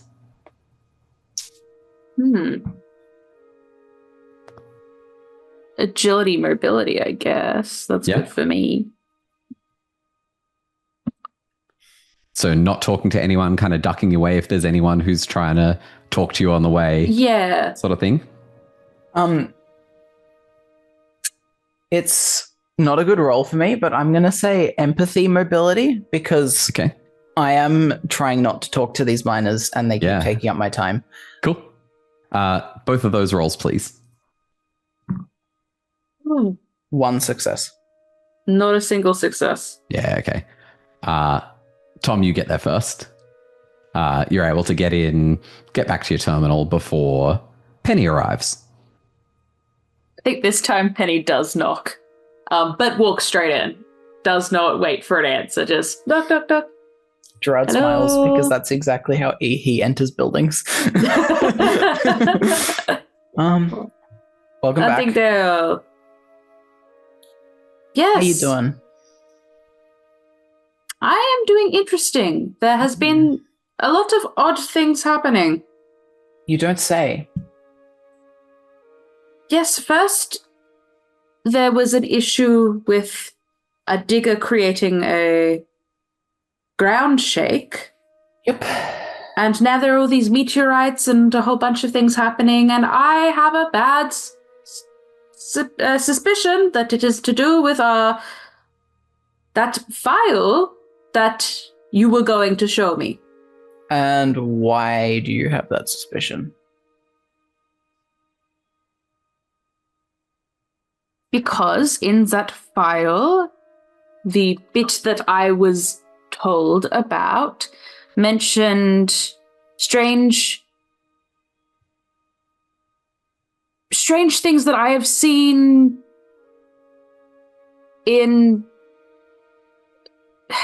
before. Unknown anomalies. Mm-hmm. And I would like to see if those anomalies potentially have anything to do with the anomalies in the seismic and other geological phenomenons. Now, unless you are an expert, sir, on medical data and seismic phenomenons, and you don't need my assistance at all in deciphering. If that is the case, then I will just leave. You do understand my predicament, don't you, Penny? These files are classified. And yet you were reading them, which I don't think is technically your job. Yes, well, when Waterman's not here, someone has to do it. And that seems like bad management on his behalf. I would agree. Okay, look. If I show you the medical documents, you have to help me understand them because you're better at that stuff than I am. Fine. But I am not going on any record and there are no recordings this time. Understood? Fine. Great. Now, XX121, please. I'll reopen that classified file from Waterman's computer terminal. So you have the ability to print a physical copy, print a redacted physical copy, and it will auto-redact it, or you can make a copy on a data tape. Or you could just show Penny over your shoulder on the terminal screen. Yeah, I'm not planning on making any physical copies yet because a paper trail could end badly for both of us. But we'll see if we need it. Sure. So, Penny, as you're looking over this, it's describing this organism in detail. The Weyland Yutani is aware of it, and they're looking for it. In terms of the medical information, it shows that the organism begins its life cycle as a large egg that's probably about hip high on a human. Once it hatches, it enters a parasitic phase that will attempt to suffocate and strangle basically any mammalian creature and insert a small parasite organism that will then seek nutrients from the host before killing its host on the way out and then rapidly growing to the size taller than an adult human. The comments indicate that that particular stage of the creature's life cycle is the most dangerous one, but that is also the one that Weyland Yutani is most interested in. Fascinating. What a interesting organism. And it creates it. That is very, very self-sufficient. Very quite good design.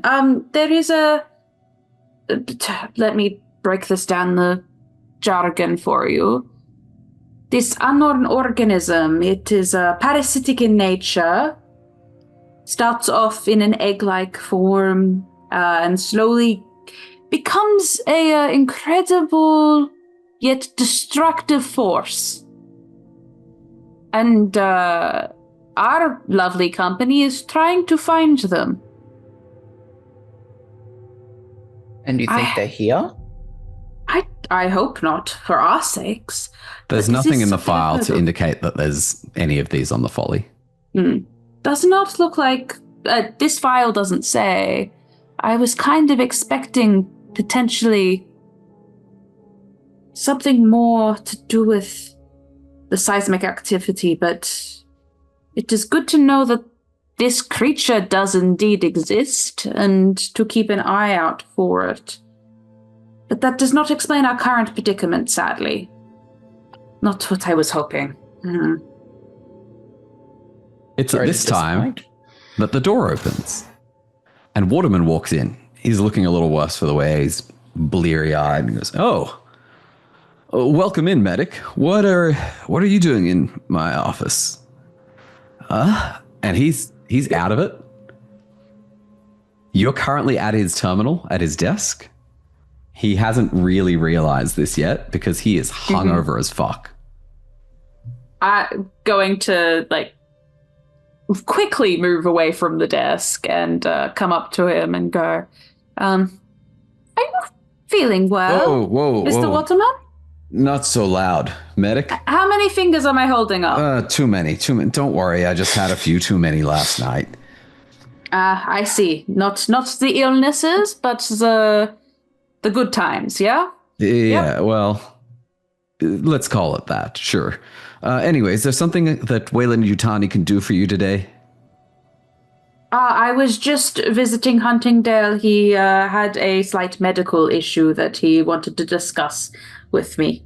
Huntingdale, that's disgusting. In the office? Get out, get to the med center. I don't know if you noticed, but it's been a busy day. Yeah, I absolutely has. You're absolutely right. Busy last couple of days. That's why I needed to blow off some steam. Of course. Now, did you handle that issue with the comm station? Yep. It's done. Well, fantastic. I need to access my terminal, so why are you at my desk? At this point, I've already closed out all of the tabs, Yeah. and I'm neatening a stack of papers on his table to make it look like I'm putting the stuff that I did for him there. Essentially, that's what I'm trying to do. Great work on those reports.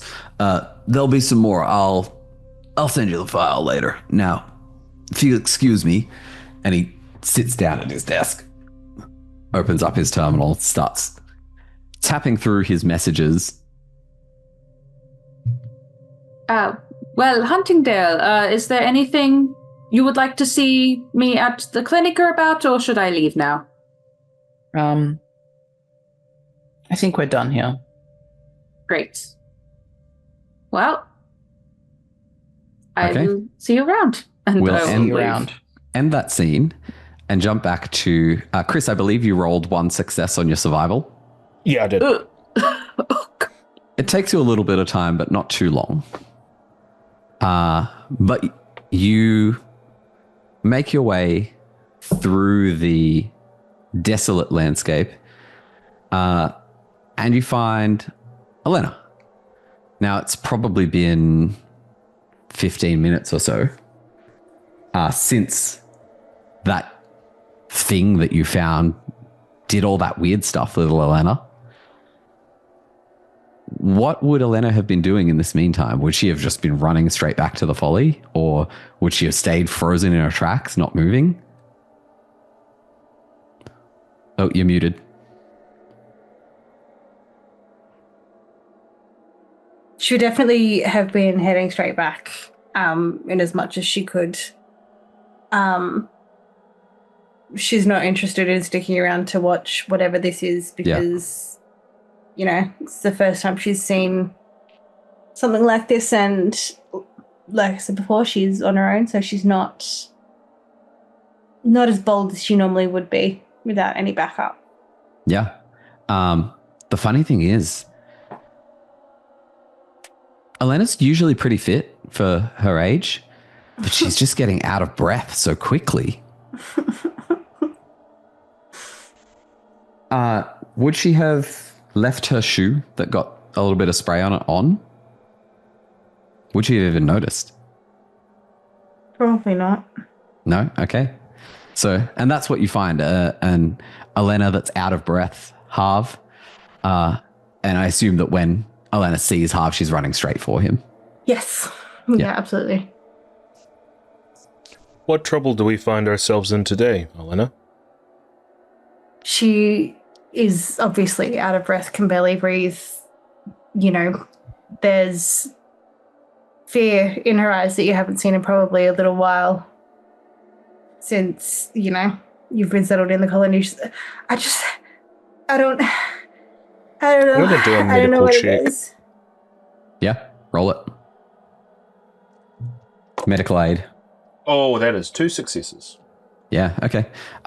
You look her over. She's out of breath, but there doesn't really seem to be anything physically wrong with her. Perhaps At we least should not see that you can tell. perhaps we should take a visit to Dr. Penny. And he'll pick her up, and without even asking her, and just like begin just moving as fast as he can to Dr. Penny. But like, there's just this sort of detached coldness in his like gaze, but like he's still like, he's moving like a person who was very concerned, but he's not showing it at all. Yeah. Okay.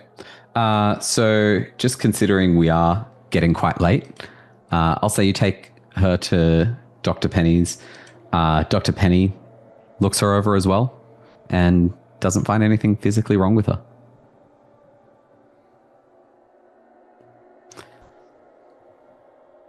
You take her back home, and, you know, she's panicked, she's stressed, but she manages to get herself to sleep. I die in the first episode. Is what's happening right now? We have a brief sequence for the next day before we'll break for the end of the session to give you guys an idea of timeline. And we'll start our next day, the same way we started our first 2 days, with a newscast. A familiar woman's voice is on the monitors around the Folly. Welcome back to the Folly Daily, your source of daily news for Dyers Folly. In news today, according to one of our technicians, the sensor pings I mentioned yesterday have been investigated. Seems they were just technical errors creating false positives. I'm sure our friends from Weyland Yutani will send some parts for repairs soon. In other news about errors and falsities, I'm sure some of you have heard the disgusting rumours about money that's owed to workers being planned to not be paid. That's absolutely not the case. Every worker will be paid their legal entitlement, and I'll remind you of Weyland Yutani's prohibition on discussing your salary or pay arrangements, and that voicing a grievance relating to employment is an offence that could not only see you fired, but also required to pay back any salary you've taken over the last 5 years.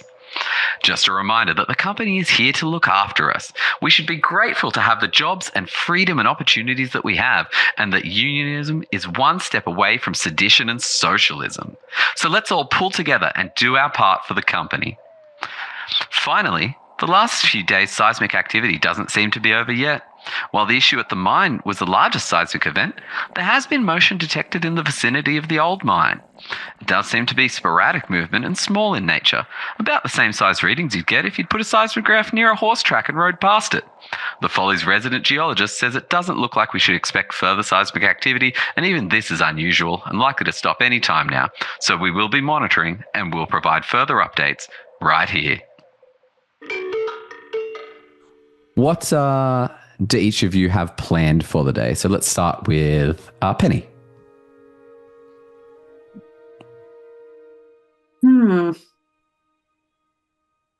Just overall, doesn't need to be in any sort of detail. Yeah, I think there's a couple of things, but mostly work as per usual, going to the med clinic, helping everybody out, and then there'll be like a small bit where she's trying to find people who seem more stressed and try and sell them some of her stress drugs on the sly to make up some of the money she lost helping a small boy. Yeah. Gerard? Gerard wants to review the actual reports from the probe. Yep. And then he wants to get Waterman kind of drunk and grill him on XX212 and why he and company was keeping it from him. Interesting. Elena and Harv. Harv would have not charged and would have just kept an eye over Elena over the night. So I will keep the fatigue on me. Yeah, cool. But assuming that Elena slept through the night fine and wakes up, we'll just be checking on Elena. He probably wouldn't even worry. He probably wouldn't even go to work, to be honest. He's going to be watching over her all day and just monitoring her. Yep. She and Elena she's not going to actually be trying to go anywhere today for the first time in who knows how long. She's going to be sitting at home. She's going to be at her terminal and she's going to be quiet and doing her work. Sure. So the shifts don't align with the rotation of the planetoid that Dyers Folly is on. So it's probably mid-shift when little Bessie dims and dips down towards the horizon. And Huntingdale and Penny, as you're going about your days, you both happen to be kind of in the vicinity of Harv and Elena's domicile when a siren rings out. The nearby monitors are overridden with the colony's emergency system, displaying a message to proceed immediately to the nearest safe room and await further instructions. On the right side of the screen, the colony's inbound extraplanetary object sensor is displayed, showing an object about the size of a personnel transport crawler headed directly towards the center of the colony at a speed far too fast to not have catastrophic consequences. Whether you're inside or still outside, you look up and there's a bright light in the sky. It's far too bright to simply be the adiabatic compression of the planet's thin atmosphere. It looks like some kind of thruster. But a quick glance at the emergency broadcast tells you whatever it is, it's not slowing down enough to prevent a violent impact. So you make your way quickly. Harv and Elena, you get the alert on your monitor that your residence is a designated safe zone.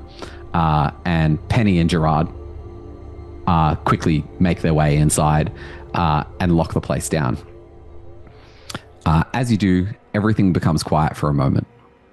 Maybe the object fluster is intensified. It didn't crash down as explosively as expected. Is everyone going to stick to protocol and stay as secured as possible, or is anyone trying to take a look out the window? Harv is just going to be looking at Elena the whole time. Yep. How far out of protocol is the window? Well, look, think of, in an earthquake, get under a table and stay there. The window is not under the table and stay there, but you're still inside. Oh, yeah, no, I'm looking out the window. Okay. And Gerard? Gerard's sticking to protocol.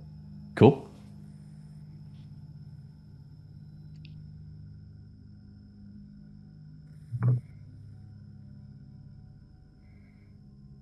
Elena's being monitored too closely to go to a window. As you look outside, there is a blinding flash just as you look. It looks like the object must have switched off its thruster only to blast the remaining energy it had just as it landed. So you take 2 health damage. And you have a -2 penalty to observation rolls for the next 4 hours. Cool. In game. So we'll call that a shift. If you could note that down, because we'll need that next session.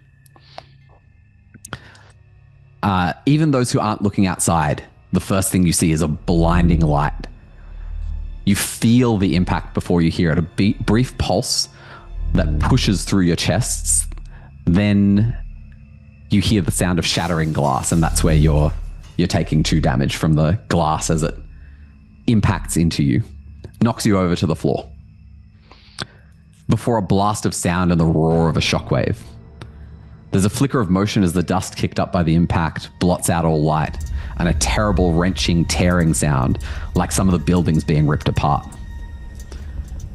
It feels much longer than it should be, and everyone but Harv needs to add 2 stress as the fear of, could this be how I die, takes hold. There's a tightness in your chests. Would any of the characters have issues with claustrophobia? No? You know I do. Oh, yeah, you do, don't you? Yes. Oh, no. A panic roll, please, Sim. Oh, for fuck's sakes, Kieran. So it's a D6 plus your stress level, which should be 2 because you've just rested, and then taken 2 stress, minus your resolve. And what am I looking for? So have you rolled your D6? Yeah. Yeah, what'd you get?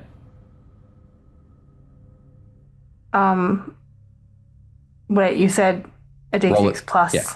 Plus 2, which is your current stress level, minus your resolve. Okay, I just rolled incorrectly, then I need to reroll. Yeah, all good, all good.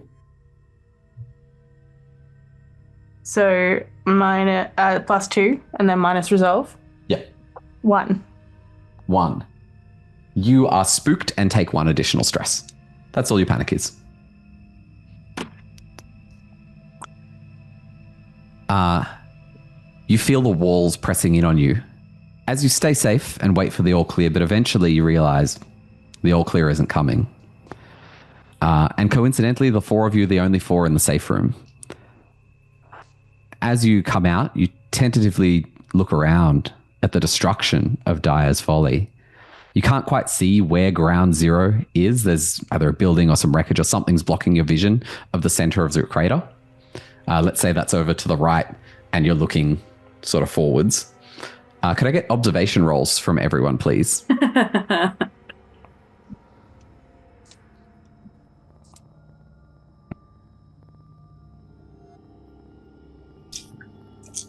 0. Yep. 3. 3. 2. None. Two. 1. 1. Okay. So as you're looking for, a way to see what's crashed down, see what else, you can kind of see an opening where, there's either buildings or wreckage or maybe hills, that sort of thing. Then there's kind of an opening into this where the center of the folly would be. And then beyond that is another building. And in that building, there's some movement there in the wreckage of that building. At first, you can't really make out who or what it might be. You can just kind of see a figure in that building standing oddly still. Penny, you don't really you can kind of just see that there's a building there. Elena and Gerard, you can see the person. Harvey, you recognize Heath as Dr. Penny's brother. Does anyone call out? Sorry, just so there's a building with a. Yeah. Sorry, do you mind just the person's there and it's it's Heath. So, what's the situation with them again? So basically, there's the building that you guys were in, and then you guys are kind of outside of there. There's some more wreckage and buildings here. Then there's kind of a gap where Crashdown was over here somewhere, and then beyond that, up here, there's another building that's kind of half open with wreckage, and in that, Heath is kind of standing there, standing oddly still.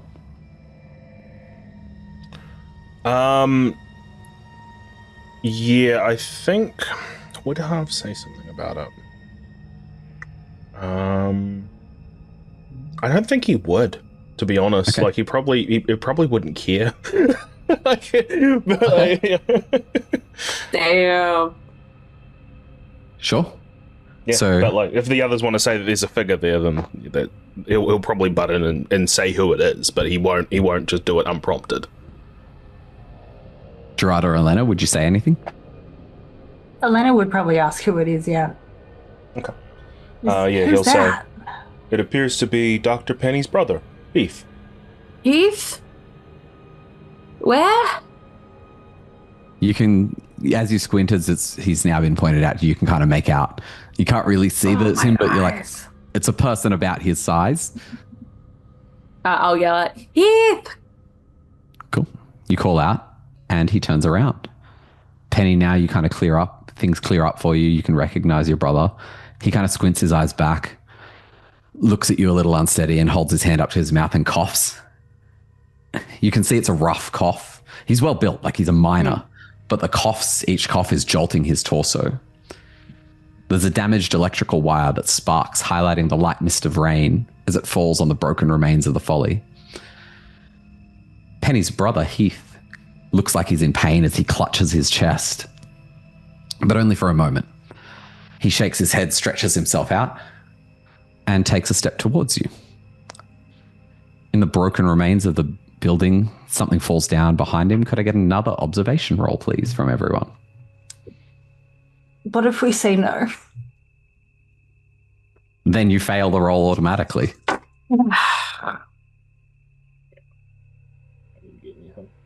Oh, 1 success. No successes. And Tom? 2. Yeah, okay.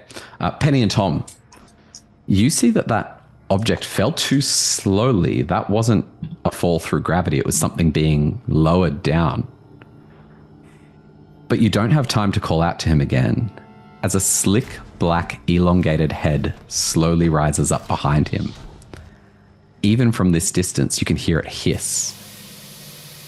And you recognize specimen XX121 as what looks like a barbed whip cracks forward and Penny impales your brother through the chest. Everyone out of stress? I already have so many stress. Should Penny, I add more add than an one stress? Extra stress? Yeah. And don't worry, guys, we'll make panic rolls when it's time. But for now, what you see is Heath's body go limp and then be lifted like it weighs nothing and be cast aside as this eyeless creature raises its head, sways gently left and right for a moment, then orients itself directly towards the four of you. And as it takes its first step forwards, that is where we will leave tonight's session.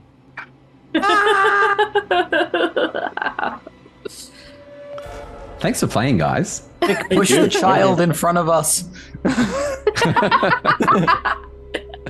Wow. Let's go through our goodbyes, and then we'll do our post-game stuff, starting with Chris.